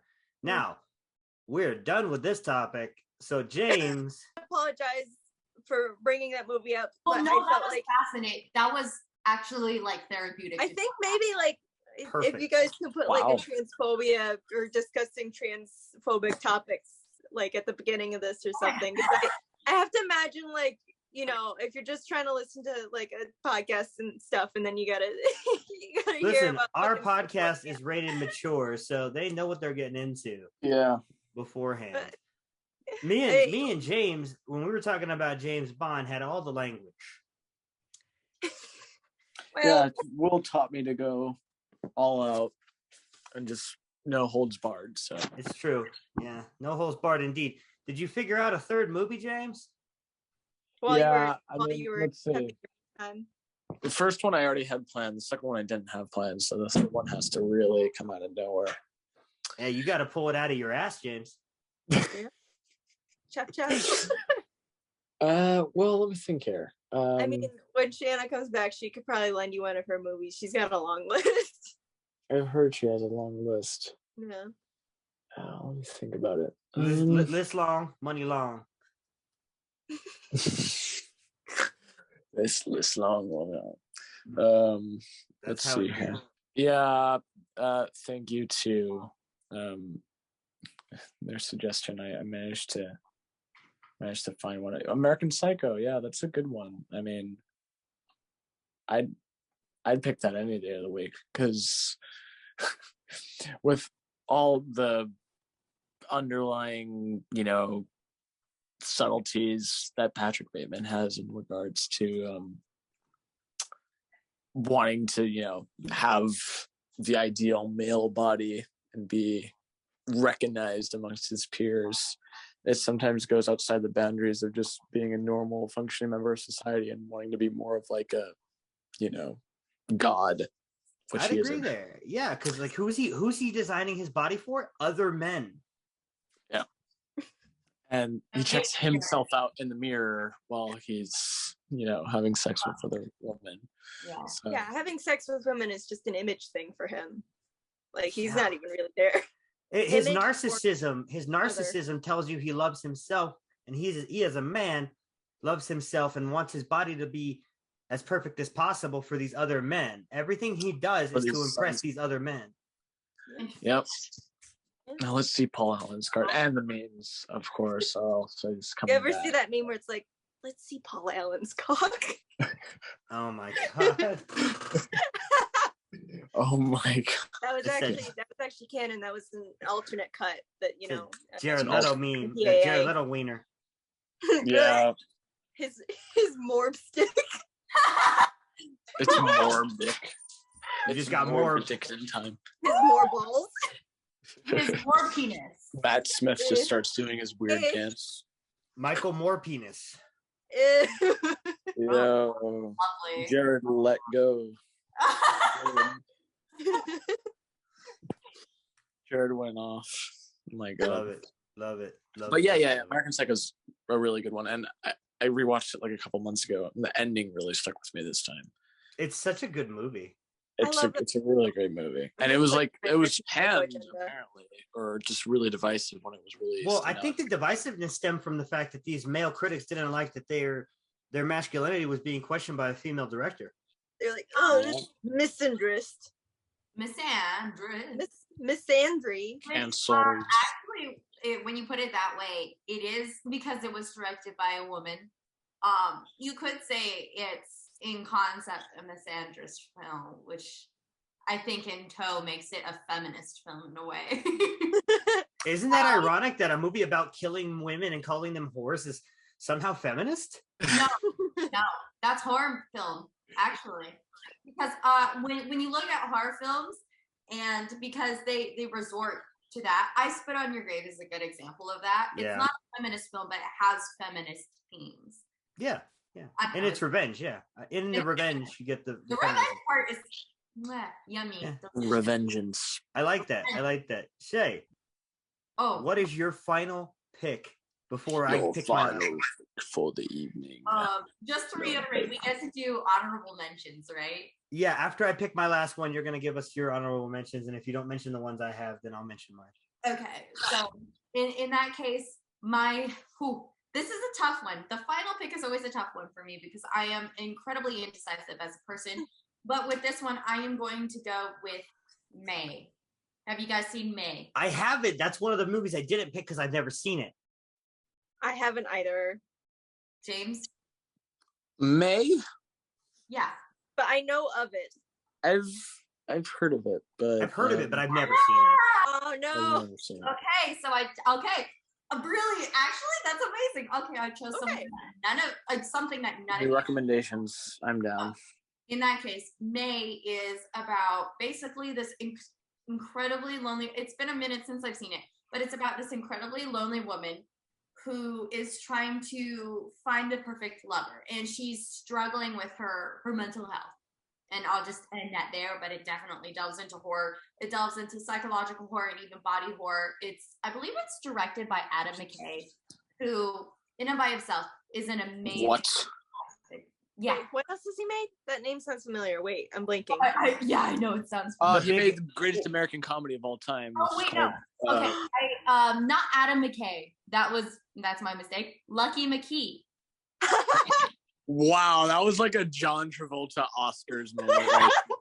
Oh my god. No, actually, okay. Adele Dazeem. Like that was Adam literally. McKay and Lucky McKee are actually Oh my god. very similar as directors, though. So Lucky McKee has also directed All Cheerleaders Die, The Woman, which is the sequel to The Offspring, which if you love cannibal movies, that is the best cannibal movie you will ever see.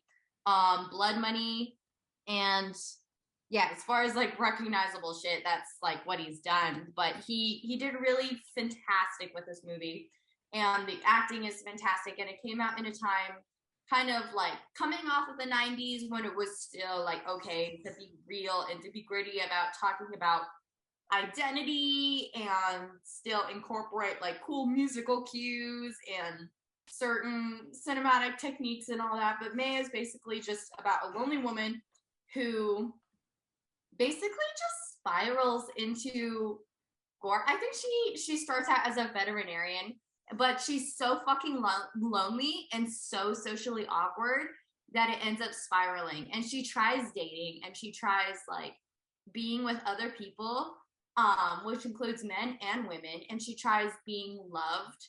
All she wants to do is be loved. And it's also kind of in a way about the frustration with hookup culture. And basically she just gets shit on by everybody. And it's just basically about the frustration with feeling alone and being socially awkward and not feeling like quote unquote caught up enough with hookup culture to the point where you go fucking insane. And it's a brilliant movie. It's a very disheartening movie. It would be a great double feature with films like Teeth or what was the other film that we mentioned? It's a great movie. It's a great movie. It's just a great movie overall. And American Mary is another That's one of the ones I was gonna have in my honorable mentions. Great fucking movie. Great fucking movie. Holy shit. American Mary, I'm adding that to the list right now. That's a Soska Twins movie. Yes. And it's awesome. And they also star in it. But yeah, also great fucking movie.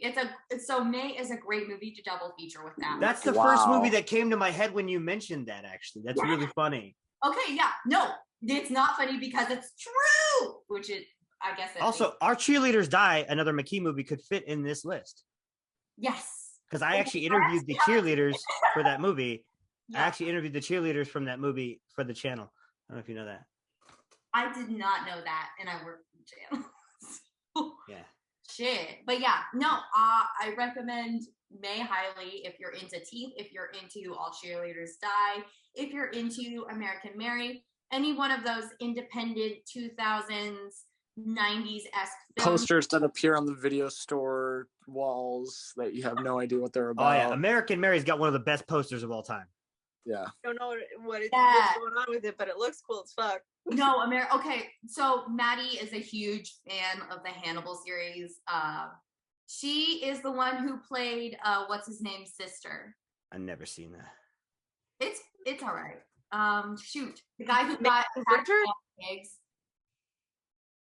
What's his name? Oh my god, he was in Hannibal Rising. He was one of the antagonists in Hannibal Rising, played by Gary Oldman. Someone help me. I don't. I'm fucking know blanking, that. man. It'll probably get a bad time. No, he was played by Michael Pitt. Michael Pitt. Yeah, I said his name, Mason. Oh yeah, Mason something. You don't listen to me. I'm like looking Michael for Pitt. you guys. I'm looking up for you guys. Let's see. Perfect. There's- I like Michael Pitt a lot. That's good. Michael Pitt. Hannibal Rising. good in I that. don't see any Michael Pitts in here. I don't know what the hell you guys are talking about. The show. Yeah. The show, Yeah. not the the series. film. Well, No, the show. this character was also There's a film called Hannibal Rising. The Yeah. trailer's he 4 was minutes.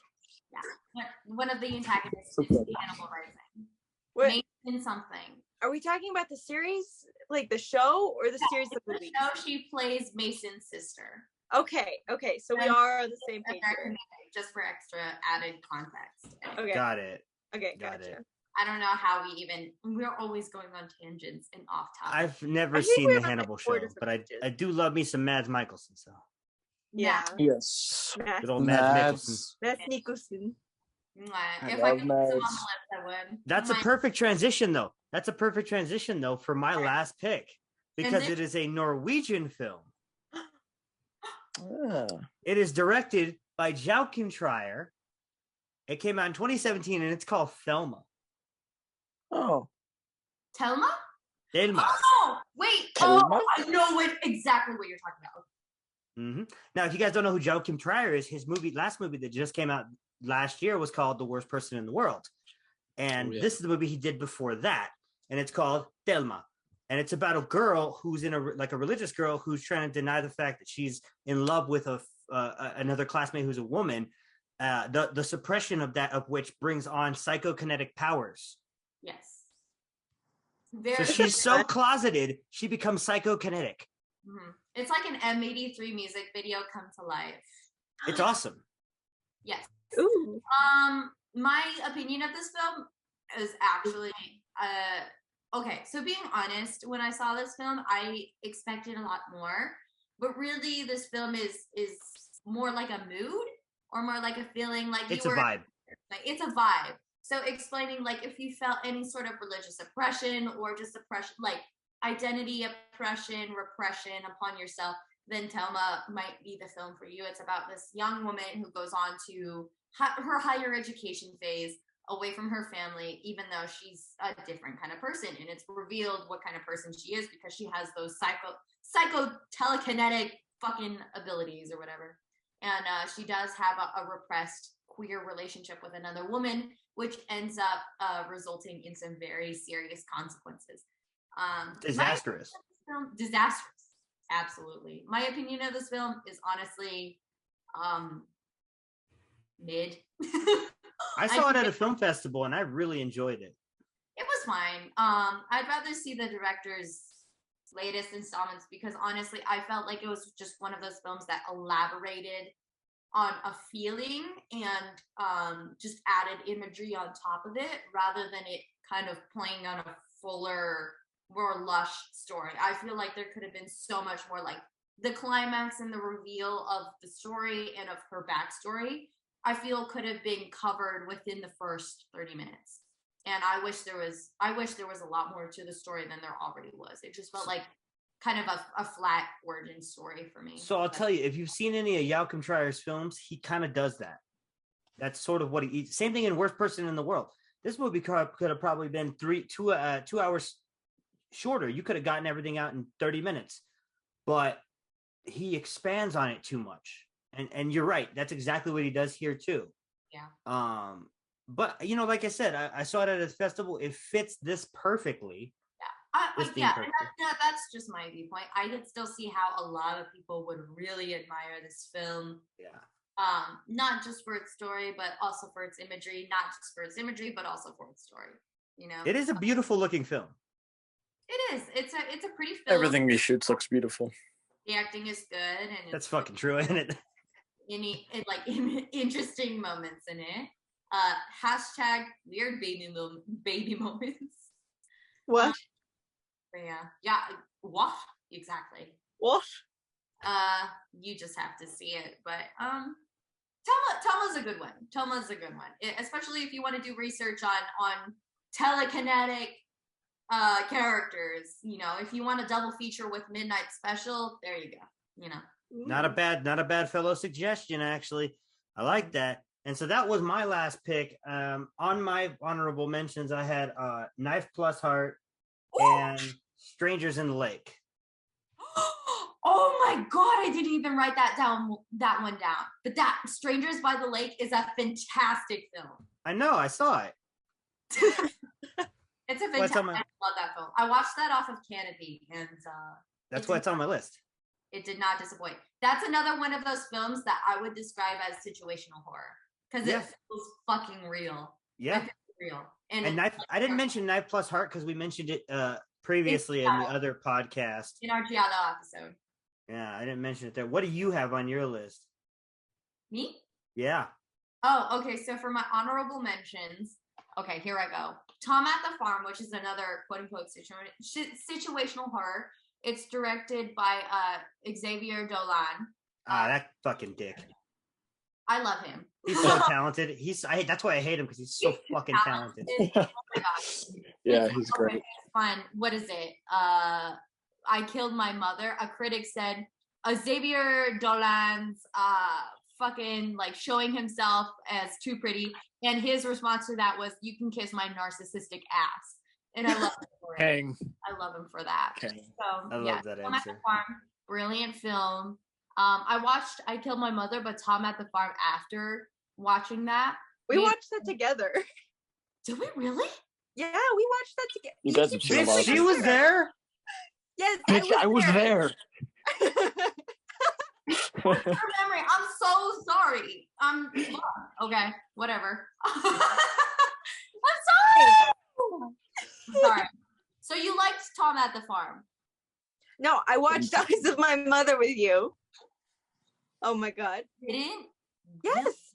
I was literally right next to you. I don't even remember the last time I was home. Okay. Cool. Okay. So yeah, you liked that one. Mm-hmm. Yeah. Yeah. We're on the same page again. Yeah. But yeah, Tom at the Farm, highly recommend. It's very stressful to watch and very concerning, but it's a great case study in would you even call that disorder again? The Beauty and the Beast kind of thing? Stockholm. It's a great case study in Stockholm syndrome. And it's very personal and it feels very real, and it's like disgustingly real. Moving on with my honorable mentions. Sunchoke, which I guarantee none of you have seen. What's it called? Sunchoke. Oh yeah, Nope. I've totally seen that. Yep. You seen it? No. Okay. Well, it's highly disappointing actually because this film I've been trying to advocate for years and years and years, ever since 2015 when I saw it, and no one has really caught on to it. And I feel like it features some of the best performances I've ever. It features the leading lady from the Reanimator series, but she returns again as this like very uncomfortable adoptive motherly figure, very controlling. And it's just about like when you try to contain an entity or a body for too long, this person who appears as mentally ill or autistic, and she is autistic, but she's repressed, and that also considers her sexual identity and her expression and all of that is repressed, and it ends up in very catastrophic just situations. It's a brilliant movie, and absolutely no one has seen it, and it makes me so mad. Well, what's really funny about that William is does his homework. the really funny thing about that is the lead actress is Sarah Hagen, and she's actually from Freaks and Geeks. She played Millie in Freaks and Geeks, and she's actually in an Uber Eats commercial now. Oh No shit. Oh no, but no, it was a Wingstop commercial. She's in a Wingstop commercial that just came out.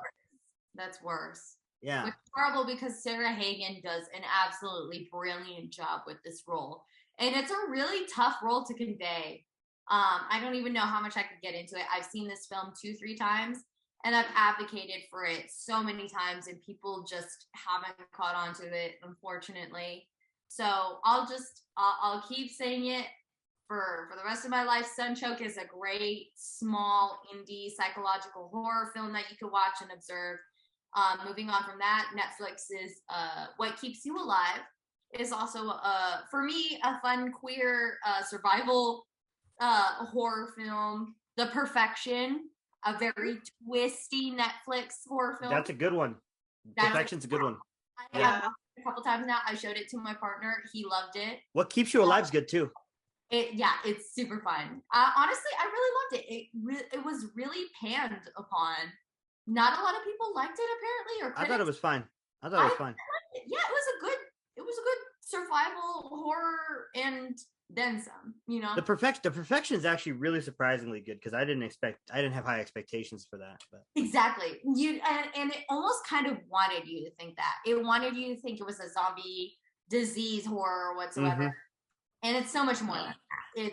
It's super twisty, and its characters are super fun, and they're motivated. Logan Browning is so hot. Absolutely. And they fulfill the roles all the way through. Moving on from that, I have Martyrs, one of my favorite horror films of all time. The French film Martyrs. If we ever do an episode on the French extremity movement, I'll be there because that's the premiere movie of the French extremity movement is Martyrs. And not only is it at the forefront of the French extremity movement, excluding Irreversible, which I will never watch ever again. I can't recommend you not do that again. Yeah, it all the way through. I have a whole story about that one, and I can't even get into that right now. Don't need to right now. Don't need to right now, but yes, Martyrs, a fantastic film. And then other than that, I also had Raw on my list. Climax, The Neon Demon. Oh shit! Oh yeah, I do have to do that. Yeah. Neon Demon, fantastic film that a lot of I didn't like it, but it does fit. And a lot of people didn't like it. But it's Nicholas Griffin, so it's the guy who say I love their interview with William Friedkin, like the interview the guys had. really? Like William Friedkin's like, because he starts like sucking his own dick and saying like Drive is like the greatest motion picture of all time, and William Friedkin, who directed probably the greatest horror movie ever made and countless The other Exorcist? classics. Yeah. And he just goes, "Are you for real? Can we get this man an ambulance? Please get this man a doctor." He just starts like Wait, freaking really? his ass apart in He the said interview. that to Nicholas It's so Griffin? fun. Yeah, it's really funny. I'll pass it to the group later. Oh my god. But yeah, Neon Demon, that's That's what I gotta see. I've only seen Drive and Only God You Forgives. could say it has like comparable themes to like American Psycho, but flipped. Honestly, No, because I'd say so. I think American See Psycho is a little LF7 less. card. I think American Psycho is more subtle, whereas Mhm. Neon I Demon's think very, American very Psycho- overt. I Well, agree. yeah, but I could say I'd say that there are similar themes, though. There are comparable themes to in like the No, setting.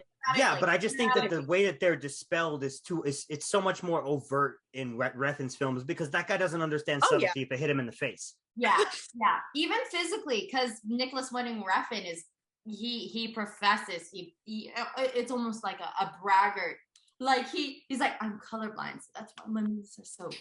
That's why this is way too yellow or this is way too green. But is it just me, or is it like Danish directors like that? Like Lars von Trier and Nicholas Winding Refn are like, yeah, my movies, no one gets them. But It's literally just Danish directors because Swedish and Norwegians aren't Except like for that. Vinterberg. Vinterberg is the only humble one. I gotta Um, say, Out of the- Danish movies, man. Some of them like have the strangest humor I've ever seen in my life. Yeah, that's true. Scandinavian humor is weird. Comedy. I'm talking about comedy movies. Like I Yeah. feel like Danish comedy movies can be some of the darkest things you've ever seen in your life. Maddie I mean- has told me about what is it called, Men in Chicken, and I haven't. And he told me that it's one of the darkest comedies that I think Will, you told me about it too. I'm not sure, but they told me Typically, that I it's think one the of darkest comedies. Danish comedy. I think the darkest Danish comedy and comedy in general I've ever seen is probably Adam's Apples. Adam's Apples. I've never heard of that. That shit is so dark. I was like, That's- I kept going like, Jesus Christ, because it kept getting worse. Well, You know? and that's funny because even their horror has comedy elements. So, like, look at something like Yeah. Coco D Coco Da. There's Yeah. a lot of like, Wait, that was Danish? yeah, that's well, it's Scandinavian. I Will, think it you might know be what's Norwegian. fucked up? I still haven't seen that movie. Yeah, so it's like it's supposed to be a horror film, but there's like a lot of weird stuff going on there. Or even the what's it? Force Majeure, same thing. Force Majeure is supposed to be this serious family drama, and there's comedy in it for some goddamn reason. Yeah, I don't know. It's Scandinavians are weird. Okay, so Kojima said that what makes horror movies or horror elements scarier is comedy. Yeah. It's the juxtaposition. It's the contrast of all of That's that. a good point. Yeah, who said that? Hideo Kojima. Oh, He's got to perfect. put out a horror Fucking game. Mr. I feel Silent- We love them. Perfect, because he said Raw was one of his favorite movies of 2018. By the way, I forgot to mention that. Wait, what was? Raw? Hey, He will never not be attractive to me. He's Hideo Kojima. He's attractive to me. Yeah. everybody. He's like a bisexual horny inmate icon. honestly. He's Yeah. Hideo Kojima. He made Metal Gear Solid. That's all I need in my life. Actually, okay, so I have a few more honorable mentions. What else that you I got? want I want to point out, like, I think Hideo Kojima's review of Morbius, like, when he went to see it, was just a picture. He just took a selfie in the empty theater with like a disappointed expression. I'm And that's telling you all that he said. Hideo Kojima actually reviews movies that he sees. Hmm? I'm gonna lose my fucking shit. He Hideo probably has a letterbox. does not- I swear to God, if he has a letterbox, I don't even have a letterbox. I'm know. chaotic for that. I do. I just got it this year. I feel like You know, I feel like what would bug me about having a letterbox is not being popular on Letterboxd, so that's why I don't do it. I actually have a pro account, so I don't care about being popular. I just I say whatever I want. That's the freeing part of not being popular. You can say whatever the fuck you want and not care about anybody seeing it. I kind of do that anyway. So You just say your stuff and people Real. interact sometimes. But anyway, Yeah, continue. okay, so I'm just gonna run through the rest of my mentions. I also said Knife and Heart, but I didn't bring it up because we talked about it in our Giallo episode quite a bit. Let's see. I also brought up Possessor, Let the Right One In. I had that one on my list. As you should. Should we talk about that one? Has everyone? James, have you seen it? I haven't seen it. And another thing, guys, my battery's running like really low. I might have to dip out here before we actually finish, unfortunately, Oh shit. Okay. because my charger's in there. But Okay. it's been great talking about movies. I have a bunch of stuff to add to my list now, and I'm just gonna watch them all throughout. Pride Yeah. Month. Well, I Happy hope Pride you'll- Month I to hope all. you'll listen to next Pride. month's episode that we're going to be shooting live from my house. Oh, Yes, sir. I have one more Yes, sir. honorable mention. What you Okay, got? let's hear it. Saint Maud. Yes. Yeah, Oh, yeah, same on. yeah. That was a great one. Okay, I'm Absolutely. glad everyone- Enjoyed that one. And then I also 820. wanted to mention Mysterious Skin. Okay, so I did not put that on my list because I wasn't sure if So it was hyped. a horror movie, but Oh no, it's a horror movie for I say sure. so. That is I got situational chills. horror. Oh, I'm running out of battery too. absolutely, it's like the most situational horror of any. Yeah, Greg Araki's a genius. So the second thing I wanted to talk about real quick, because I know you don't have time to talk about it, James, but since we're here, let's give one suggestion for a non-horror queer movie for everybody to check out. Okay. And we're going to start with our guest, Maddie. Okay, I'm on the spot here. Give me a second. Okay, non-horror queer movie. Oh no, I'm just thinking of horror queer movies. Okay, let me think. I actually thought of one earlier, and I was like, oh man, I would say that. Too bad it's not a horror movie. Support Mysterious Skin and Tom Goes to the Farm on my part. Which Okay, are both situational horror, but Mysterious Skin is more elaborative, and even I feel like I've seen something recently that matched that. it's criteria. like deceptively a coming of age drama, but really it's like one of the most horrifying. Oh my god, I can't even get into it. Just like the first time I ever watched it, I cried uncontrollably. So did I. Joseph Gordon-Levitt's performance is just absolutely spellbinding. Man. I got one. I love Joseph Gordon-Levitt. He's What great. is it? I got a non-horror LGBTQ plus representation movie, and not many people talk about it. I think it's kind of underrated, honestly. But I Love You, Philip Morris. Great choice. Jim Carrey, Ewan McGregor. Wow. Excellent choice. It's great. Love When that I movie. found that out, I was like, what the fuck? If any Great. movie, if any romantic dramedy is gonna play with your emotions, it's gonna be that one. It really does. It really It really plays with them It's so like much. one moment you're tearing up and you're like, oh my god, and then the next moment, it's like literally fucking with you. And you're Yeah. like, oh, I fell right into that, goddamn, and you're wiping away your tears. It got you. Great pick. I love that pick. James, what you got? I've been thinking because I felt like I'd seen something recently that matches this perfectly. Thing is, most of my picks are very like, oh, I've already seen this. So I'll go with a show that a lot of people think this is a show, not a film. But I mean, it's technically like it's like almost like, if you watched it back to back, it'd be like 3 hours. It's called Kids on the Slope. And it's this anime directed by Shuichiro Watanabe, who was the director of Cowboy Bebop and Oh, I'm Samurai in. Champloo. Wait, what is it again? It's called Kids on the Slope or Sakamichi no Apollon. Wow. And it's not necessarily, I mean, it is kind of, but it is also isn't, because there's like there are a lot of like subtle like nods and like wink wink and nudges throughout the show. It's about a boy in, I can't remember if it's like northern or southern Japan, and it takes place in the,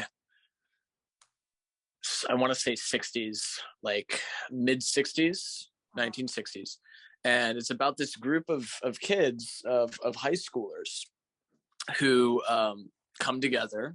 We have our main character Sen, who's kind of like this classically like trained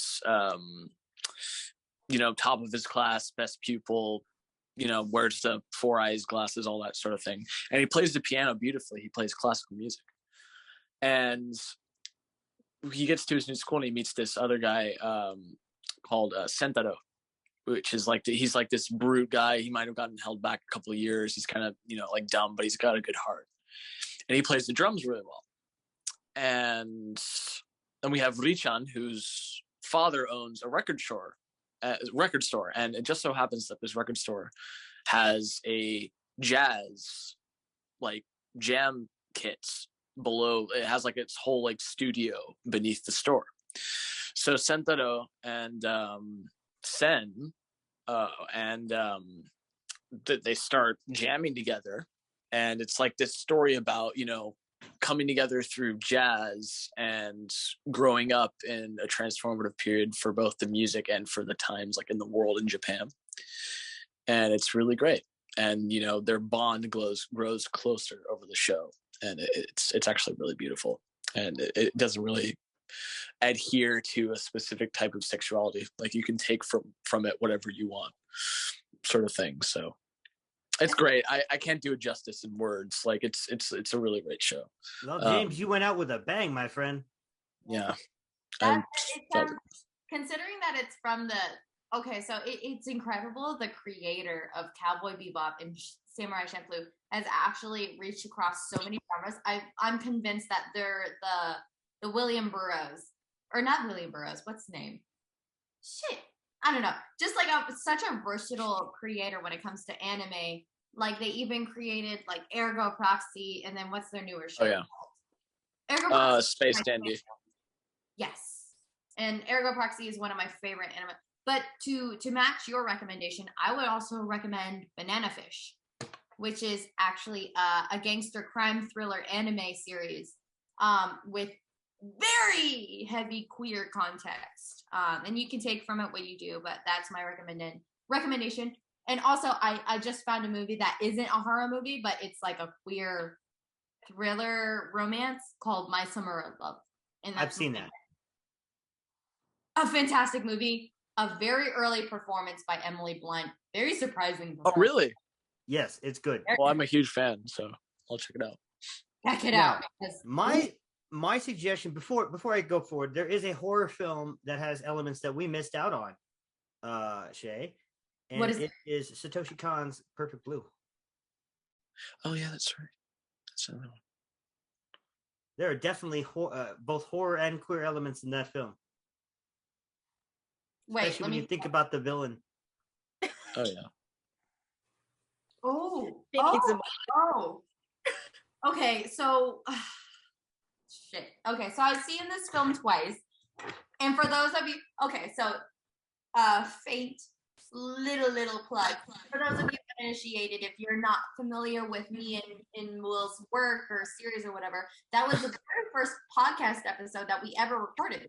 Is that correct? Aww. It was an unofficial podcast episode. It's on our YouTube, yes. Correct, yeah. But we literally rewatched. We had both seen the film before, but we rewatched. We were able to have the opportunity to see the film again when they were screening it in theaters, and we filmed a podcast episode right after that. But Will, please elaborate on you bringing that up, because I need to be reminded.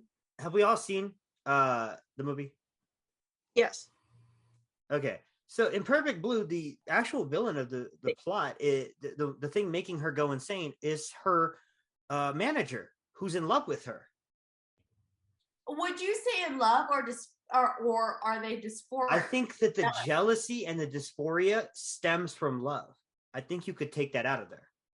I feel like it's vice versa. I feel like it goes both ways. I feel like you could say that love stems from the dysphoria. Yeah, either way, I still think that there is, it's based on interpretation. I think there's an attraction there that's driven her to that point. Maddie, Yes. what do you think? Because I heard a sound from you and you're making a face and you have thoughts going on. So what are you thinking? I think that's a good point, honestly. I do think I probably missed out on that a little bit. No, I feel like that. Okay. In the beginning of it, I like at the starting from that interpretation, I feel like I'm not sure I would say love is really there. I don't. It's obsession and love. Yeah.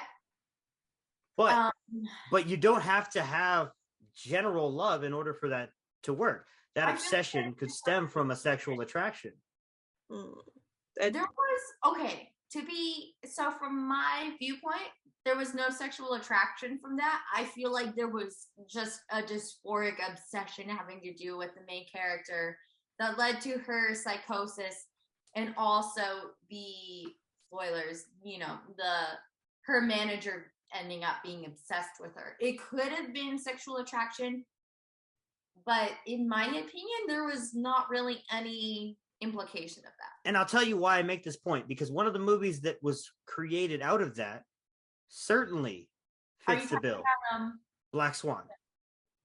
That which could actually, why did none of us mention that? How did we forget Black Swan? I was getting to it, but yes. So Yikes. you see, that is where I got this previous point from, is that Black Swan stemmed from that movie as well. You know what?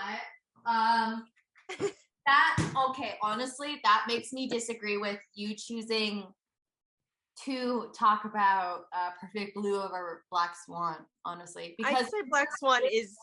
I feel like that wasn't implied, but in Black Swan, that was heavily... It's overt, yeah. That's one of the themes, I think. But also, that wasn't my pick, because those are all horror movies. I have 5% battery. All right, so I'm just gonna finish this up. Yeah. My pick is my pick is a comedy that's hitting Blu-ray real soon from Vinegar Syndrome. It's a movie inspired by Greg Araki, ironically, because his films are mentioned in it. It's a comedy called Potato. What is it called? Oh man, I'm gonna look this up because I had the title and then I lost it because I started talking. Come prepared. But no, Potato Dreams of America, which I interviewed the director, Wes Hurley, who the story is about. And that's how I know that he's a big fan of Greg Araki, because it's mentioned in the movie. It's about it's a dark comedy about a gay boy growing up in the USSR who moves to the United States and starts to discover his sexuality through various ways. Was this a festival movie? It was. I saw it at, I believe, Tribeca last year or South by Southwest last year. South by Southwest last year. I knew it. Okay. I think I remember kind of seeing a plot like that. Yeah. I saw it at South by last year. I actually reached out to Wes Hurley to ask him for an interview, and he said, yeah, we'll do it. So the interview's actually up on our YouTube. Plug. Shouts out. Thank you, Mr. Director. Thank you. Yes, and so thanks to you, Wes, for reaching out. And then I should have a copy of it coming in my mailbox here real soon. Potato Dreams of America, really funny comedy, really great exploration of sexuality, especially in the late 80s, early 90s, and an exploration of what it means to grow up Russian Orthodox and having to deal with that experimentation. And what's really great is one of Greg Araki's films is what opens his eyes to his own sexuality, which is amazing. Because if you don't know who Greg Araki is and you're queer, or even if you're not queer, just look up who the fuck Greg Araki is, because he is one of the, not only is he a pioneer of queer cinema, especially from the 90s to present, but he's just also an incredibly versatile film director in general. If you love, like, say, stoner comedies, you have Smiley Face. If you love, indie comedy, there's Kaboom. If you want to look deeper into dramas, as we mentioned, Mysterious Skin is pretty much White Bird in a Blizzard. Oh, I loved White Bird. If you're looking for like a young adult-esque, which was based on a young adult novel, young adult drama kind of thing, White Bird in a Blizzard is a beautiful movie. And I also recommend Now Apocalypse, his show on Showtime. It's very, very funny. And I haven't seen that yet, but Greg Araki is just, if you love good music, if you're a fan of, like, honestly, like My Bloody Valentine or shoegaze, lots of shoegaze in general, Cockatoo Twins and Slow Dive and all that stuff, look into him. But overall, he's just like he makes gorgeous films and gorgeous sounding films. So please. Doom Generation's a masterpiece. Which was? Doom Generation. I still need to see that. It's very good. It's been appearing all over my Pinterest. I need to see it. It's very good. Guys, thank you guys so much for having this discussion with us today. James, thanks for showing up, buddy. Where can they find you if they want to reach out and give you lovin's? You can reach to me on Instagram, which is James E. Los Frames. That's James_Y_LOS_frames. Like frames, 24 frames per second. Still the best Instagram name of all time. Yeah. Never changing it. Maddie, where can they reach out and find you if they want to talk about all this cool shit we just talked about with you? I'd say I'm trying to decide which. I'd say my account on Instagram, Jones Maddie J. It's pretty simple. Yeah, just Maddie, since you're a guest and you're new to the podcast, do you also want to self plug on anything? Is there anything you want to plug? I don't have anything set up right now that I can plug. I'm trying to No. get back to Humble. They're an actor. Oh, yeah. They act. I mean, I guess if you guys got any, got anything, and I have the specific look you're looking for something, go ahead and ring me up, I guess. They're doing okay. So way to go. That's what? That's how you get it. That's how you plug. Okay. Okay. I guess I just plugged then. So that's my thing. Excellent. And then Shay, of course, my lovely co-host Shay, where can they find you if they want to harass you? Hi, everybody. So you can find me. I'm actually a comic book artist, and I'm starting my first personal comic run next month. I'm getting printed. You can find me on Instagram at Limina. That's like liminal, but without the L. So Limina _ 1999 on Instagram, and don't find me on Facebook. Fuck you. Yeah, she's not gonna follow you anyways, so go fuck yourself. Of course, you can find me everywhere at Film Snob Reviews, but I also have a personal Twitter and a personal Instagram. My personal Instagram is The Love Song Writer, obviously. Best song recommendations. Thank you. Daily. Thank you. And then of course my Twitter is my first name Will, last name EGUIZABAL. It's there. You guys can follow me on there. I'm just basically liking pictures of half naked women in wrestling. So if that's what you want to see on your timeline, that's what you gonna see. Okay, shit. Let me just bet. Thank you guys so much for listening to this complete clusterfuck of a podcast. These are the best ones when they're complete clusterfucks. And we hope you'll join us next month when we're going to be shooting live, and we'll have our guest, Dr. Gina Delgado, live and in person in my house. And Shay's going to be there with me. And we're going to be talking about a mysterious subject that I won't mention. Tease. It's so good. But check it out, guys. And once again, this has been the Snobcast. And for the Snobcast, this is William, and we'll see you later.